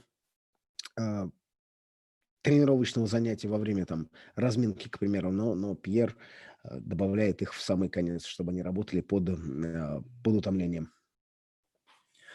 So you can see, I'll have, for instance, in that session, deadlift with quite heavy load, and straight after I would go on to a vertical jump. I'm going to get that contrast work, that CNS stimulus.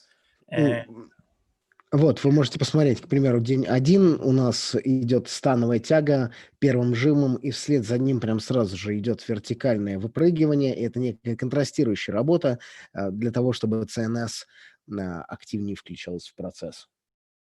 Here I switch around and I'm having a weighted box jump, and then I'm following it with some strength exercise. So you can as well change the way you contrast it, strength before explosive or explosive before strength. Everything that can give you additional reaction from your player in that general phase is good. You want to keep surprising them. You don't want any you don't want your player to get used to a certain training way. You want to keep surprise as system. Даже можете взять и обратить в неделю, обратить свое внимание на 4-й день, и там все начинается сначала с запрыгивания на тумбу с отягощением, то есть это взрывная работа, и только после этого идет концентрическая становая тяга. То есть помимо того, что вы меняете там каждый день, каждую неделю какой-то основной жим, вы также можете чуть поменять расположение. Сначала давать на максимальную силу, а потом на взрывную работу. Либо сначала на взрывную работу, а потом на развитие максимальной силы. Потому что вы все еще пытаетесь удивить организм и создать большую, более крутую адаптацию.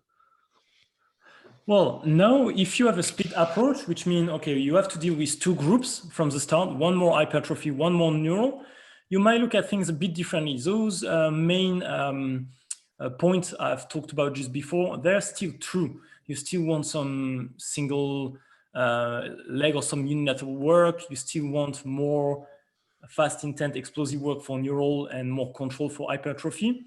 But probably the way you would split those people now into session is by changing exercise and the way you make the exercise follow each other's. Но когда вы начинаете использовать раздельный подход, вы все еще используете большинство из тех гайдлайнов, которые были указаны. Там вы все еще меняете определенные упражнения, вы все еще работаете над мышцами корпуса, вы все еще даете работу на одну ногу, либо на одну руку. Once again, in the end, what have you told but what's the main difference between them? So the exercise selection and the way session will go one after each other in the programming.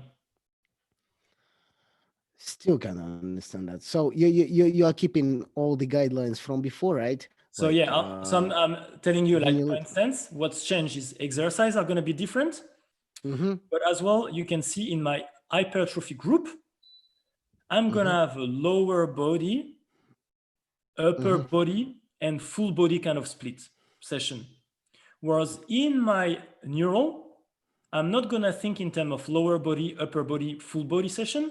I'm going to think in terms of starting strength, low speed session, strength speed, moderate speed session, and speed strength, high speed of the barbell session. So you see the way I'm getting the session after each other is different too. Да, но главными отличиями между двумя этими группами будет являться, во-первых, подбор упражнений, понятно, что он будет отличаться, а во-вторых, вы немножко по-разному делите нагрузку и целите эту нагрузку в течение дней. К примеру, с вашей группой гипертрофии вы отталкиваетесь от гипертрофии нижней части тела, верхней части тела и дальше всего тела вместе. У группы нервной адаптации вы отталкиваетесь от скорости выполнения упражнений, от скорости поднятия грифа. То есть, к примеру, вы начинаете понедельник с стартовой скорости, и у вас все ваше упражнение работает на 0,3-0,5 метров в секунду, то есть достаточно медленное выполнение упражнений.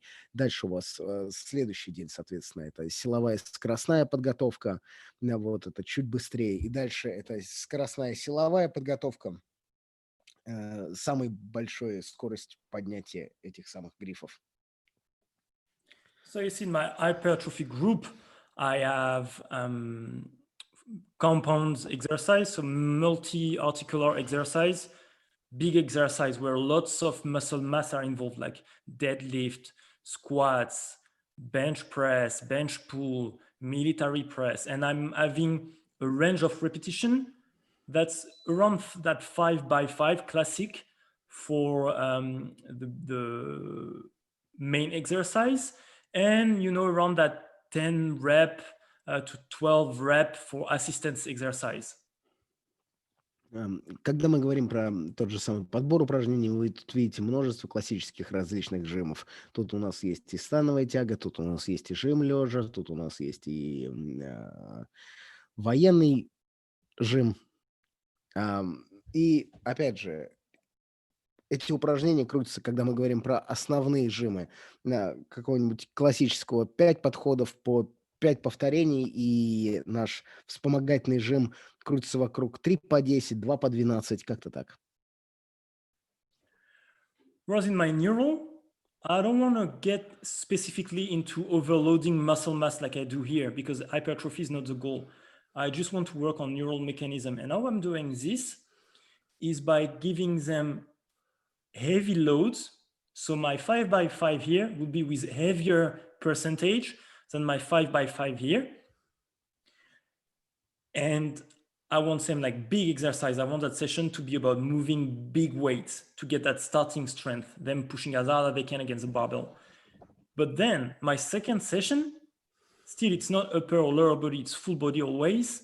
And this time what I want is them to move fast, moderate load, quite high number of repetition, but it's the speed of the barbell that I'm interested in, okay? And I want my exercise to be mostly vertical, so them pushing up, okay? My last session, this time, I want them to push fast, but horizontally. So the exercise would be all in a horizontal way, okay? And I want them to keep moving the barbell fast. And so once again, moderate load, right? Moderate load and fast. So I'm only have like, I'm putting one session into the rate of force development sort of thing. So the neural adaptations that are linked to pushing weight. Once again, that's Monday, Tuesday, Thursday, right? In neural adaptation, that's Monday, Tuesday, Thursday, right? Not Yeah, so the once again. entire, those 3 sessions are neural. Yeah, just you have Tuesday and Tuesday. Sorry, Tuesday, and sorry, no, it won't be Wednesday, Thursday. it would be Thursday, same as here, Thursday. Monday, Tuesday, Thursday. But it could be Monday, Wednesday, Friday, whatever. 3 И sessions. вот мы разобрались, соответственно, с гипертрофией, мы там даем какой-то классический подход к количеству повторений, количеству подходов, которые у нас есть. Но когда мы говорим про эту самую нервную адаптацию, у нас все несколько иначе. В первый день нашей там тренировочной недели мы даем 5 на 5 с очень большим весом, с очень большой нагрузкой. Они медленно его поднимают, мы просто пытаемся активизировать нашу нервную систему. Причем они делают эти 5 подходов с 5 повторениями с большим весом, чем группа гипертрофии. Но потом в последующие дни нашей силовой подготовки, во вторник и в четверг, мы уже даем не очень тяжелый вес, а среднюю нагрузку, но нас интересует, насколько быстро они могут поднимать данный гриф. И если во вторник нас интересует полностью все упражнения на вертикальное движение, поднятие грифа, то в четверг нас интересует все движения на горизонтальное поднятие грифа со средним, опять же, со средней нагрузкой, и нас интересует прежде всего скорость того, как этот гриф выполняется, для того, чтобы упражнение выполнялось быстрее, с большим намерением. Yeah, that's it. Okay, so that's again one way to do it, and I'll show you some of the sessions that I'm putting in place, but not saying that the way to do it, and of course, exercise can be different, way of organizing session can be different, but still the things we've talked about, they're pretty standard. Then let's move into the specific preparatory phase. Мы также с вами потом покажем вам примеры данной фазы, но это вот был определенный гайдлайн для того, чтобы понимать, как просто выстраивать вашу тренировку в эту определенную фазу подготовки в общеподготовительную фазу. Теперь двигаемся к следующему периоду, специально подготовительная фаза. So now, let's say we're somewhere between 10 to 3 weeks of our first tournament of the season. The focus is now on kind of repeating competitive events in training. We want to do stuff in the gym that have sense for rugby-7, that have easy transfer, if I can say. Again, yeah. You want me to say that again? Yes, please. Okay. Just a little bit jaded, right? That's When I go, okay. let's say now we're somewhere between 10 and 3 weeks out of our first tournament. Mhm. We want to be more specific in the gym. We want to start to be more specific. So not everything is 100% specific, but most of our training sessions now are made of exercise that have high transfer from gym to field. У нас начинается специально подготовительный период, но он будет у нас начинаться где-то там за 10 недель до начала наших соревнований, вплоть до 3 недель до начала соревнований, и специфичность наших упражнений начинает возрастать. У нас уже большая часть наших упражнений имеет большую долю трансфера, то есть специфичности для того, чтобы их можно было переложить из работы в зале на работу непосредственно на поле. This is the moment where our training is going to reach its peak intensity. So in the general preparatory phase, we are a lot about volume and diversity. Here in that phase, we're all about intensity. And the variety of training is going to be reduced. Если в предыдущий период, в предыдущую фазу общеподготовительную, у нас была большая вариобразность, вариативность наших упражнений и большие объемы наших тренировок, то в эту специальную подготовительную фазу у нас возрастает как раз интенсивность наших тренировок. Наиболее интенсивные они здесь. И вариативность наших выполняемых упражнений резко сокращается. And what do I mean by increasing specificity? I'm not talking about, for instance, doing passing with a heavy ball, like it's passing still, but with more resistance. It's not what we're talking about. We're not trying to play rugby in the gym. That's not what I'm talking about when I talk about specific. Но когда мы говорим про специфичность, нужно понимать, что это мы сейчас не пасуем мяч более тяжелыми мячами, но мы все еще говорим про специфичность упражнений, выполняемых конкретно в тренировочном зале. What I mean by specificity is this. Okay, what is game fitness in the context of rugby-7? Why do we need to get physically? Well, we need acceleration and deceleration to be good. We need to be able to dominate collision. We need to be able to sustain high intensity of plays. And we need to be able to be good for the entire game, not have a very good physical output for the first 2 minutes and then walk for the last 12 minutes of game. And that's what I mean by specific is now let's build our program so it develops those 4 things. И когда мы говорим про специфичность, соответственно, мы говорим про требования непосредственно игры и игровой силовой подготовки. Когда мы говорим про этот игровой фитнес, мы понимаем, что для того, чтобы нам быть хорошими игроками, нам нужно много ускоряться и много уметь тормозить, соответственно, скорость, изменение направления движения. Нам нужно научиться доминировать в столкновениях, в раках, в захватах. Нам нужно поддерживать высокоинтенсивную игру и быть готовыми играть 100% игрового времени. Не просто первые 2 минуты из 14 и дальше просто находиться на поле 12 минут, а быть активным на протяжении всех 100% времени. И когда мы говорим про специфичность, мы говорим о том, что наши упражнения должны быть направлены на выполнение как раз на галочки в каждом из этих блоков. So let's zoom in to understand what we're talking about. Let's Да. zoom into first acceleration and deceleration. Давайте разберем каждую из этих вещей и начнем с ускорения торможения. Well, what does it mean to get good at acceleration and deceleration? Yes, there is some technical component. We talked about it last week, but there is as well, some eccentric strength needed, some speed and power elasticity, and some posterior chain strength and health. So let's include in our program straight from there some heavy, slow controlled movement for explosive work and have a big focus on posterior chain work.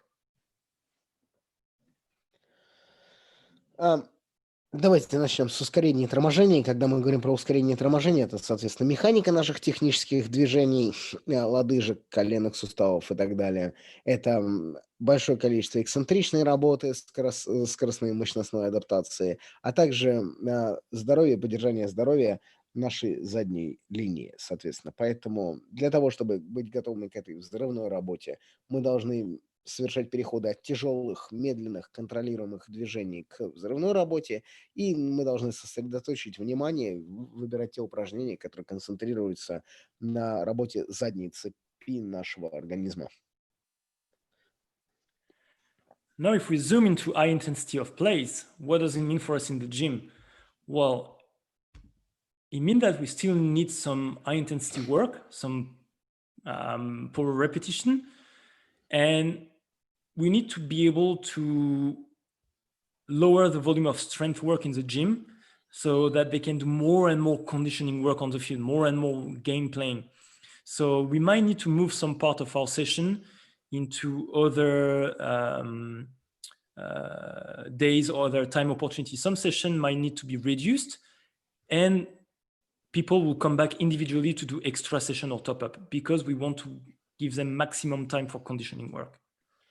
Когда мы говорим про требования высокоинтенсивной игры, мы, соответственно, оставляем высокоинтенсивные интервальные тренировки в тренажерном зале, которые могут быть не сильно специфичны по отношению к игре, но при этом мы должны сократить объем силовой работы, потому что мы все еще сохраняем интенсивную работу, мы убираем чуть объемы этой силовой работы, чтобы наши игроки продолжали свою кондиционную нагрузку, кондиционную работу непосредственно на поле. И если вдруг им там чего-то недостаточно, следует добавлять дополнительные тренировки и делать акценты на кондиционные интервальные тренировки на различных тренажерах.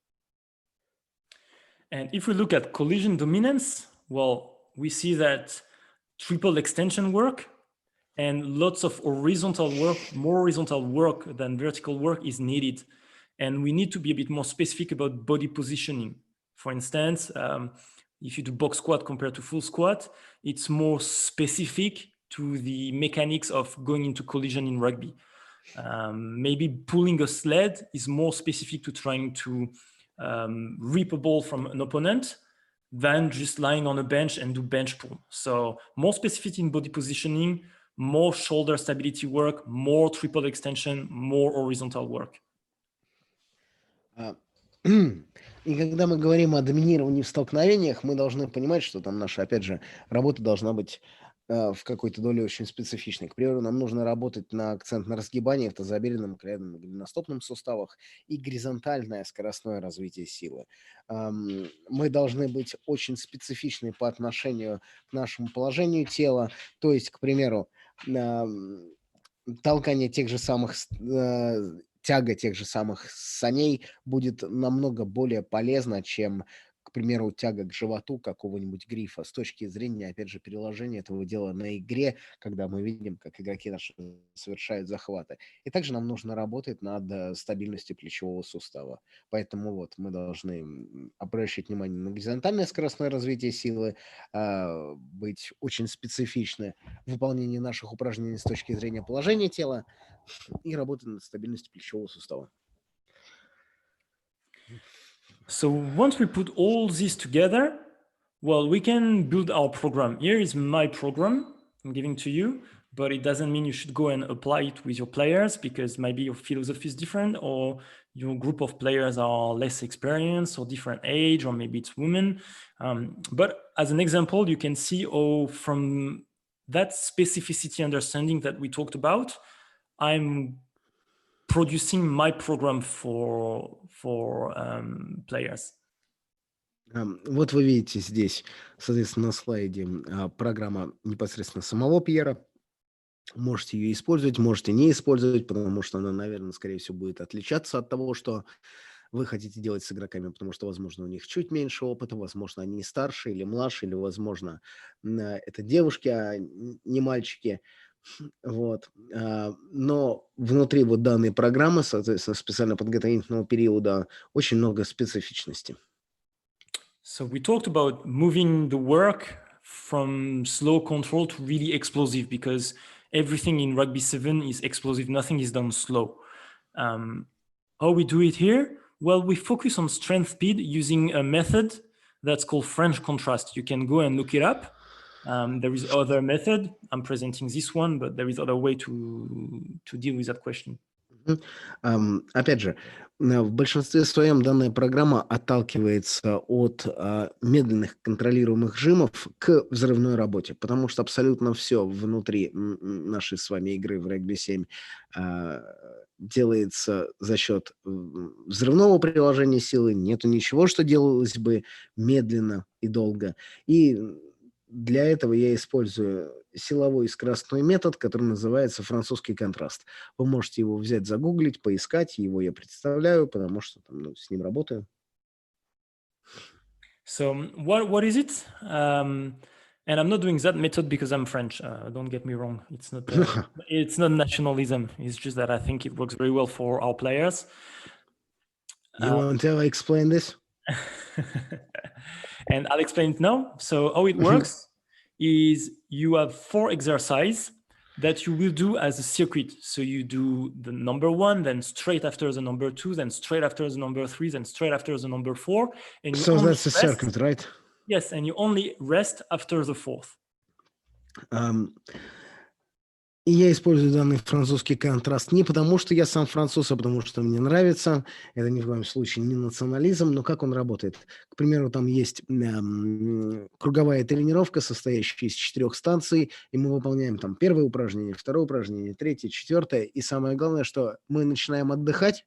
Соответственно, у нас отдых только после выполнения 4-го упражнения, а не между ними. And those exercises work this way. The first exercise is on strength based. So let's take, for instance, that Monday, first day. My first part, it actually starts here on B, because here we talk after, it's more like prevention work. I don't know how to translate. Okay, you can use the English words too, but so just to finish, it works as my first exercise is going to be my strength, really heavy exercise with even some isometric. Then I'm going to go from this to plyometric work. Then from plyometrics, I'm going to go to some kind of loaded jump. So a mix between strength and pure speed. And the last exercise, the 4th one, is no load, just speed based. По какому принципу это работает? К примеру, у нас есть первое упражнение, это упражнение на силу, какое-нибудь тяжелое с точки зрения там нагрузки, которое у нас есть, которое, возможно, включает какую-то изометрическую работу. К примеру, это там в понедельник написано работа на трап-баре. Дальше у нас идет плеометрическая работа, то есть некий тройной прыжок.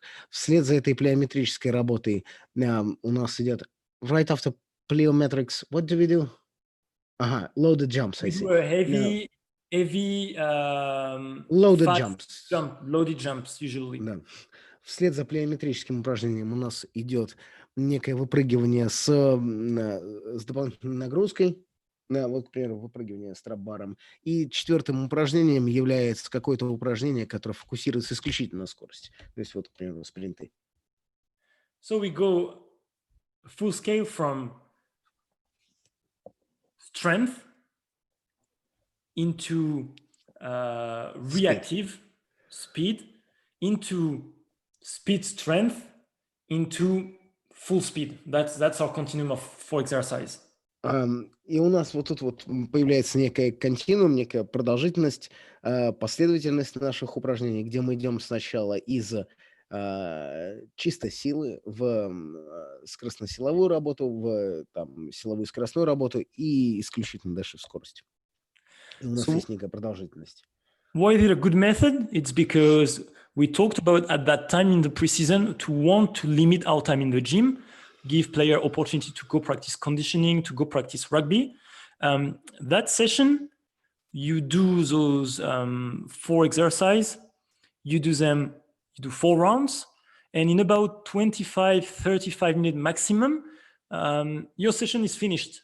So to that course session, I'm adding a little bit of stuff I'm going to talk about, but overall, I'm never having a session that goes over an hour. So I'm not spending 2 hours in the gym taking the time of practice. I can do my things in a short amount of time. Опять же, почему мы выполняем именно данное упражнение по по манере этого французского контраста. Опять же, потому что мы с вами говорили, что в течение данного периода, данной фазы специально подготовительной нам нужно выполнять больше координационной работы на поле, и я не имею права забирать у остальных тренеров время непосредственно работы над чем-то, над какими-то аспектами игры на поле, и поэтому мои тренировки длятся там от 25 до 30 минут. У меня не бывает тренировок, которые длятся в тренировочном зале больше часа, и вот так и выглядят мои основные тренировки с точки зрения этого французского контраста в тренировочном зале в данный период. And the other thing we talked about in being more specific, you see they're included here too. We said horizontal is important. Well, you can see that my sessions are split into horizontal session, upper body, and vertical session. So I'm making sure I'm having that horizontal component in my program. Опять же, вы видите, как у меня делятся различные тренировочные дни. Они у меня делятся на горизонтальный день, на день на верхнюю часть тела и на вертикальный день. И каждый из этих упражнений, которые я включаю, отвечает, соответственно, направлению этого движения или позиционированию туловища. And we talked about the importance of prepping posterior chain, about prepping shoulder, prepping knee and ankle, doing all that kind of, if I can say, injury prevention work. Well, all my A's here in all the days, they are prevention work. И опять же, мы с вами говорили о работе по предотвращению травм на плечо, на заднюю цепь нашего организма. И вы можете увидеть все упражнения, которые маркированы под буквой А. Это как раз та самая работа по предотвращению травм. Упражнения направлены на это. Okay, so now let's talk about transition phase. Now Давайте поговорим про переходную фазу. let's say we're 3 weeks to day before the start of tournament. So now we're really into that last phase before we start playing game consistently. Переходная фаза характеризуется тем, что у нас осталось вот 3 недели до уже самого соревнования, к которому мы так активно готовились. Really, here, the focus now is to compete in rugby-7s. So with my weight session, with my work in the gym, I want to take less and less energy from the player because the focus should go into practice, into training, into rugby training. Мы начинаем работать в зале все меньше, меньше, меньше, потому что нам нужно уделять внимание соревновательному аспекту в регби-7. Нам нужно начинать играть непосредственно в регби-7. So the volume of training here is going to be low, the lowest it's going to be during preseason. And the intensity is going to kept high, but waved. I'm going to have some hard day and make sure I have enough time to recover between those hard days to not create fatigue going into the competition. Это будет, наверное, самая низкая часть предсезонной нашей подготовки с точки зрения объема тренировок. Нам впереди еще нужно будет выступать на соревнованиях, поэтому я не хочу создавать большое количество усталости, поэтому у нас наименьшее количество объема выполняемых упражнений. So, same as we built our previous phase of preseason around some stuff we wanted to achieve to be specific to game fitness. Here in that transition phase, we want to build our program around being specific about what is needed for optimal preparation. Наша переходная фаза будет специфична по отношению, что же нам нужно для подготовки к непосредственно матчам. What's optimal for preparation? Well, you have them here. Readiness. Players need to be not too fatigued, otherwise, well, they won't be able to play good in games. We need to be good on all the aspects of fitness. We need to have players having enough recovery between sessions, and we need them to be available. Most of all, avoid injuries. Yeah. Грамотная подготовка, соответственно, будет складываться, опять же, также из ряда галочек, которые нам надо проставить. Прежде всего, это готовность наших игроков. Они должны быть готовы к тренировкам, к соревнованиям и так далее. Они должны быть физически готовы для того, чтобы соответствовать требованиям игры и своих амплуа. Мы должны им давать достаточное количество времени на восстановление. И самое главное, что они должны быть готовы к непосредственно матчам и не получить травму. Поэтому нам очень сильно нужно подготовить их с точки зрения того, чтобы они не получили травмы вот как раз в этот период до матчей. So what does it mean? It means those things. Now, before that period, during our preseason, we wanted hard work. We wanted players to improve. We wanted like hard training. Now, in that phase, we want a feel-good environment. We want players to come to the session and feel even better after the session that they were feeling before the session. Так что же это все означает? Это означает, что нам прежде всего нужно отказаться от тяжелой работы, потому что мы пытались развивать их физические качества в остальные части предсезонной подготовки. И мы должны переходить к некой хорошей окружающей среде. Что это означает? Что они должны себя чувствовать после ваших тренировок еще лучше, чем чувствовали себя до этих тренировок. Physically, I mean, and emotionally, right? Yes. Yeah, окей. Да, они должны себя и физически, и эмоционально более хорошо чувствовать после ваших тренировок. Then we want to maintain strength and we want to keep activate the CNS, but not creating fatigue. Just give them a little bit so they're not going into sleep mode. Because if we relax too much training, if we train really hard and suddenly we say, no, let's train really slow and just a little bit now because we have games soon. Well, after such a big phase of training, if you reduce everything too much, player will go a bit on sleep mode, recovery mode, and it will be hard for them to go back to being powerful, fast, and ready when games are going to come. So you need to keep something here. В течение данной фазы наша подготовка должна все еще работать на какое-то поддержание силы, но нам все еще нужно активировать наши ЦНС, потому что, да, мы снизили объем наших тренировок, сохраняем интенсивность, но если мы сейчас там уйдем в некий спящий режим, наши игроки восстановятся, им нужен какой-то стимул для того, чтобы они взорвались перед непосредственно матчем, поэтому нам все еще нужно давать те упражнения на активацию центральной нервной системы. And last two things we want in that phase, we want to do some high volume power training, and we will talk about it specifically in a few slides. And we want to spend lots of time on speed patterns. So we talked about those speed mechanics last week. Well, we want to make sure to do things in the gym that help developing them. Опять же, нам нужно делать высокий объем тренировок на мощность, об этом мы поговорим буквально через парочку слайдов. Но также нам нужно обращать большое внимание на скоростные некие шаблоны, узоры наших тренировок. Об этом мы с вами говорили на прошлой неделе, потому что это там чрезвычайно важно для регби-7. So once again, just an example of my program. How do I use those specific points I made to my program? Well, first is, okay, what's a good way we talked about last week to maintain strength, maintain CNS activation, and help improving speed is to include isometrics. We talked about it last week, and you see isometrics is present in my program. We have isometric work everywhere.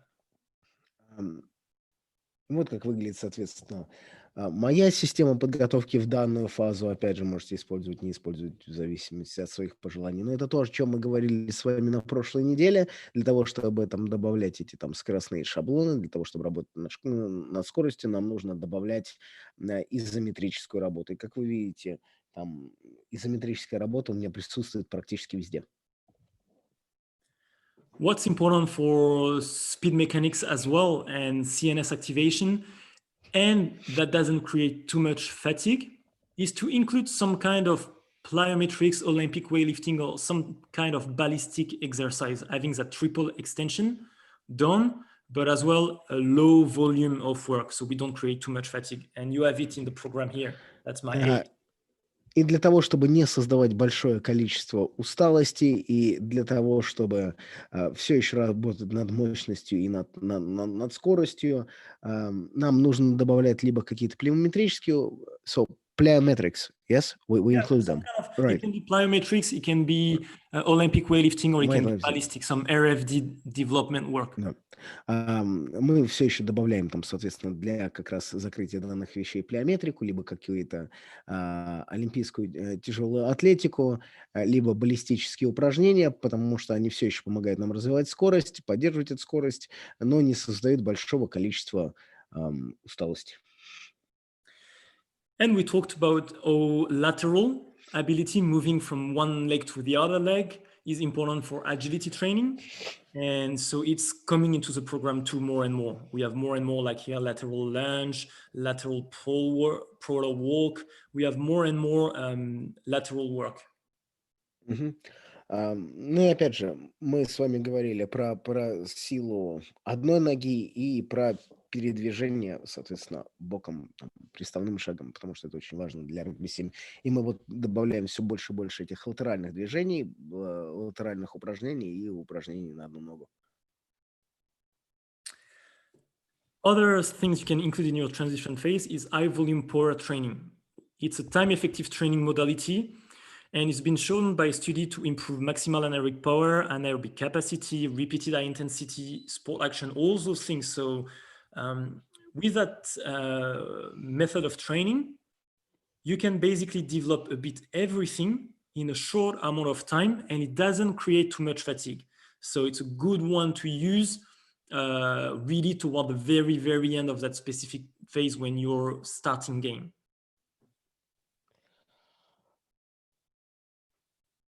So, my friend, let's divide it in two, okay? I'm just reading down these lines, and then you'll tell once again why that's so and so on. Yeah, sure. Мы используем, опять же, вот та самая вещь, которую мы проговорили до этого. Большой объем тренировок на мощность, это эффективные по времени методы обучения. И, соответственно, показано, что для улучшения этой максимальной анаэробной мощности, анаэробной емкости и объема повторяемых высокоинтенсивных действий в течение данного большого объема тренировок на мощность максимальная выходная мощность может быть достигнута в начале каждого подхода с последующим снижением мощности внутри подхода с дополнительными повторениями. And now all that things that are written rather difficult in simple words, Pia, please. Yeah, simply, it's a good method that allows us to develop what we need to develop to ensure players are good with repeat high intensity effort, with sprinting, and we can do it with minimal fatigue associated to it. So it's hard session, but the players the next day will be feeling good already. It doesn't create lots of fatigue. So it's not dangerous to implement it close from games. Простыми словами, несмотря вот на это длительная фраза из учебника, простыми словами, это некие упражнения, которые позволяют нам поддерживать высокоинтенсивную игру, то есть выполнять какие-то упражнения с минимальным временем на восстановление.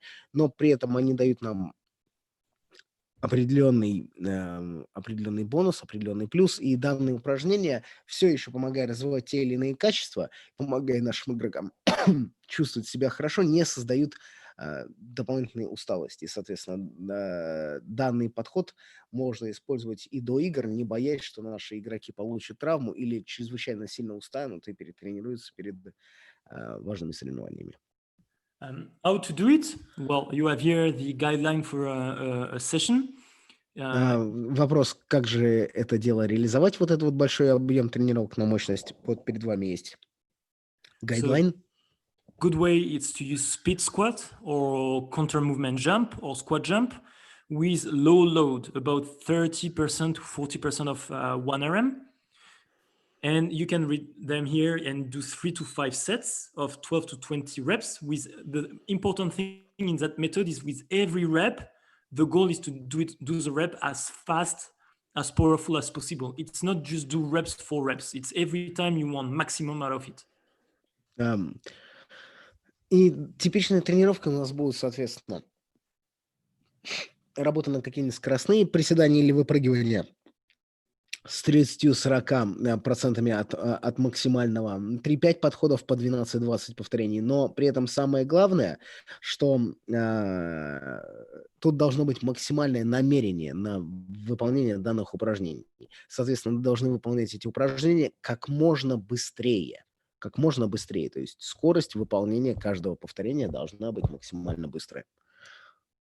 So the idea is we want to do a very powerful movement, and we want to maintain it this way for 12, 20 reps. We want to be as fast on every rep, as powerful on every rep. It's kind of endurance of power. То есть мы выполняем какое-нибудь сложное движение, мощностное движение, и продолжаем дальше повторять это мощностное движение 12-20 повторений с максимальной скоростью, которую только можем обеспечить. So an example of really high session you can do here with a running clock. So players have 45 seconds maximum to do the 12 repetition. And then a bit of rest, and they go on to second set, and they do first 4 sets of 12 wall ball or slam ball, then 4 sets of 12 squat jump. You have the entire session here. It's a good example of session. Yeah, that's good. Вот пример, кстати, очень высокоинтенсивной сессии, которая подходит для профессионалов. Вы работаете с часами без остановки времени там, и выполняете данные упражнения, которые здесь вот перечислены. Мы не будем их проговаривать, они все написаны. Great. So we're almost almost done, right? Yeah, almost done. A couple more to go. Let's talk a little bit about, okay, what are we doing once we start playing game and we're in between tournaments? Что же мы начинаем делать в тот самый момент, когда у нас уже начались матчи? То есть что мы делаем в течение сезона? And once again, you can see same thinking process as with every cycle. What is the most important thing in that period? Now it's availability. Having player available to play. That's the number one priority. И опять же, так же, как и с предыдущими фазами, мы должны ответить на самый главный вопрос, что же является самым важным условием при этой фазе внутри сезона. И самой важной вещью является то, что мы должны иметь возможность заявлять наших игроков на матче. То есть они должны быть доступны, они не должны быть травмированы. So what's becoming really important in our program now in that phase, it's we have to be agile from day to day, okay? It means, well, it's not a period where you can go with your top-down approach, with your big philosophy and program and hope you'll be able to apply it every day. In season, you'll have to come, see how tired as a player from previous competition, how much travel there is planned for the week, what kind of facility you're gonna have where you'd be to play. And from those, well, build a coherent program for the week. Прежде всего, нам нужно переходить от наших циклов, которые мы с вами расписали, к повседневным операциям. То есть вот вы вспоминаете, в начале нашей сегодняшней лекции мы рассматривали две стратегии сверху вниз и снизу вверх. И если предыдущая наша там подготовка отталкивалась от наших познаний теоретических внутри всех тех книжек, блогов, исследований, которые мы прочитали, и мы распланировали различные циклы, то здесь мы должны отталкиваться от интуиции и постоянного фидбэка и обратной связи от наших игроков. То есть мы не мыслим классическими циклами, которые мы уже там до этого делали, а отталкиваемся от того, насколько хорошо себя игроки чувствуют и как сделать так, чтобы они чувствовали себя еще лучше, были доступны для участия к матчам, все еще поддерживать свои физические кондиции на уровне для того, чтобы там быть эффективными на поле. And as the season advances, your three main goals are going to stay the same. You're going to keep wanting to do some power work, some CNS activation work. You're going to want to maintain strength because we talked about on the first webinar, as soon as strength decreases, everything else goes bad. So you want to maintain strength. And the last part is you're going to want to keep them as healthy as possible and do a lot of structural balance work, like make sure they're still balanced, make sure they're still moving well. И поэтому внутри вот этой вот фазы сезона нам нужно все еще работать над определенными кондициями. Да, нам нужно там работать над мощностью, нам нужно работать над активацией ЦНС, но нам нужно все еще поддерживать силу, потому что если, как мы это уже говорили во всех предыдущих лекциях, если наша сила снижается, то от этого снижается эффективность всех остальных физических показателей, и нам нужно уделять большое количество времени нашему структурному балансу. Мы должны обеспечить, чтобы наши игроки чувствовали себя хорошо и работать очень долго на остановку предупреждения травм. Структурный баланс. So all through the season, dealing with those questions is as for power, well, keep isometric work and keep triple extension work. As for strength, oh, sorry, go maybe. Yeah. That's because the exercises, right? С точки зрения мощности, что мы делаем? Мы все еще продолжаем выполнять нашу изометрическую работу и работу на тройное разгибание. As for strength, you can work with time under tension, so the tempo of lift. To With avoid what? use With what? tempo of lift, time under tension. So instead of putting bigger and bigger weight on them, to get the same stimulus, you can ask them to have pause at the bottom of movement, or to do the eccentric portion slower, or you can just play with the tempo. You see here is tempo every time. I don't see, but still. So a tempo means, for instance, if you have 3x5, the tempo is 3 seconds to go down on my squat, 0 second at the bottom, so I don't pause, 1 second to come back up, concentric, and 0 second pause at the top. So I'll go 3 seconds down, straight 1 second fast up, and again. Here, tempo change. For instance, I want to go fast down, 1 second eccentric, then a pause at the bottom, stay at the bottom for 2 seconds, and then come back up really fast. So I can play for strength with the tempo instead of adding load and load. Как поддерживать силу? Для поддержания силы мы можем здесь использовать темпо-подход. То есть после каждого упражнения вы видите ряд цифр, которые здесь указаны, и это количество секунд, которые они должны проводить внутри той или иной позы. К примеру, вот они приседания со штанги, они должны присесть в течение 3 по 5, мы видим. В течение 3 секунд, на земле они находятся там 0 секунд, 1 секунда на то, чтобы встать, там какая-нибудь концентрическая работа, и стоять еще там 0 секунд и так далее. И вместо того, чтобы вы работали с повышением нагрузки и весов, вы как раз можете брать и менять вот этот вот темп, прописывая количество секунд на различные движения внутри данных силовых упражнений. And structural balance, here I'm doing, it would be the equivalent of more assistance work. It can change, but see where the weaknesses are in your team, where the problem might come from. Is that like hamstrings are too weak, or do players have shoulder problem or whatever, and use opportunity to work on those specific areas.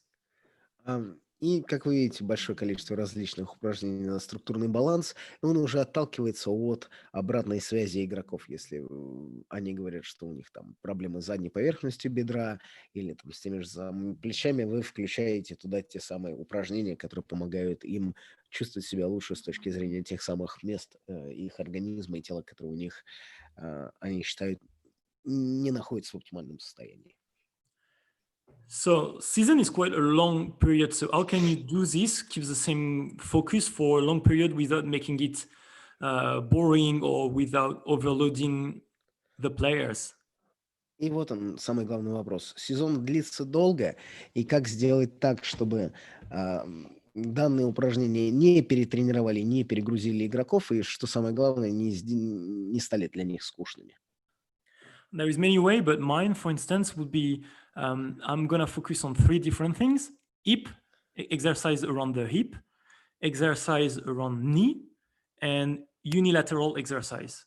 Unilateral, that's one leg, right? Or one side. Yeah. One side. Мой подход для того, чтобы решить эти дела, складывается из того, что я просто работаю на различных частях тела. То есть на бедро работаю, на колено работаю и на какую-то одну сторону тела. And you can see I'm going to match those zones with a specific quality, and then I'm going to rotate them over. So for instance, my first cycle is going to be, okay, as for power, I'm going to work around the hip. As for strength, I'm going to work around the knee. And as for structural balance, I'm going to go unilateral. But then on my following cycle, I'm going to switch those. So my power work will be around knee this time. Then my strength work will become around unilateral. And my structural balance will focus on hip. And then I'll switch them over again. You understand? Yeah, I do. И вот у вас, соответственно, есть те 3 основных цели, которые вы хотите выполнить в виде мощности, в виде силы, в виде структурного баланса. И также вы работаете на 3 различные части тела в виде там бедра, колена и какой-нибудь одной стороны, и вы просто начинаете внутри вот данной матрицы это дело так или иначе менять. К примеру, сначала в первом цикле вы работаете на мощность, на бедро, потом на колено, потом на какую-то часть тела. При этом сила и структурный баланс как раз отводятся там 2 другим частям тела и так далее. Вы просто внутри матрицы это дело меняете. Just here, you'll be able to look through. I've talked you through my lower body session. And then here, it's the same principle applied, but to upper body. So to win a bit of time, I will let you read through that one alone and skip all over. Опять же, у нас внутри презентации указаны еще 2 таблички на тренировку верхней части тела, нижней части тела. Вы можете сами просмотреть все упражнения, которые здесь даны, и определиться с тем, что вам нравится, что не нравится. На верхнюю часть тела сделано по тем же самым принципам. То есть определение какой-то части тела в верхней части тела, и все еще там сила, мощность, структурный баланс. Okay, last slide. Let's just quickly talk about, okay, what happened if you're on a heavy travel week, or if you played the tournament that was, I don't know, over Saturday and Sunday, and the following week you have to play a tournament that's over Thursday and Friday. What should you do on those like compromised kind of in-season weeks? Итак, у нас остался последний слайд, который отвечает на всякие редко задаваемые вопросы. К примеру, ваш сезон состоит из турнира, внутри которого есть турнир, который проходит в субботу и воскресенье, и потом до следующей недели вам нужно играть в четверг и пятницу. Что делать в таких случаях, когда у нас дурное расписание? Well, then I would look at doing only 2 sessions and doing only one in the gym, and it would be a circuit training with low load to not create too much fatigue, but fast, dynamic, keeping them activated. And my second session, I would do it one day before the tournament starts, and I will do it on the field after or before rugby session. And it will be a lots of jump and small sprints, same, low load, but high activation. Я бы в таких случаях, когда у нас всего несколько дней на подготовку, дал бы всего 2 тренировки. Одну в тренировочном зале и вторую за день до турнира на поле. В тренировочном зале я бы давал работу на... So in the gym you did low load, yes? Low load. So you can see my circuit here. I'm doing all those exercises, all going through, then I repeat once. And some of them are without any external load. So clap push-up, high box jump. And as for barbell exercise, I would use something between 40 and 50% of 1 RM maximum. Дал бы с минимальной нагрузкой какое-то тренировочное упражнение в зале, вот оно, к примеру, указано в таблице, то есть это была бы какая-нибудь там круговая тренировка с отжиманиями, с хлопком и так далее, с небольшим количеством нагрузки. И следующее я бы дал бы тренировку, соответственно, на поле, которая бы работала вокруг большего количества различных там спринтов, бегов и работы на мощность ЦНС на поле. And my session on the field, it will really be just activation work. I want them to jump a bit, have some, once again, that high CNS output to make sure they are not sleepy coming into game day after a low load session, but really minimal volume. И, соответственно, на поле у меня бы тоже была бы круговая тренировка, но она бы вся отвечала принципу коротко и резко. Тут вся работа так или иначе на некую активацию перед турниром, потому что мы не хотим быть сонными, не готовыми к турниру. И вот все движения короткие, резкие на активацию. So it was long. I guess that's all for today. Ну что, на сегодня, наверное, все. If there is any question, we can go through them now, or if not, as usual, as with the other presentation, you can email them and I'll address them later. Да, если надо. Господа, соответственно, господа, дамы, у вас есть возможность задать вопросы, либо вы все еще можете отправить эти вопросы на почту Академии. Скажите, все ли было понятно сегодня? Было ли интересно, хорошо, если какая-то обратная связь, что вам стоит сделать, что вам стоит исправить и так далее. Asking for the feedback.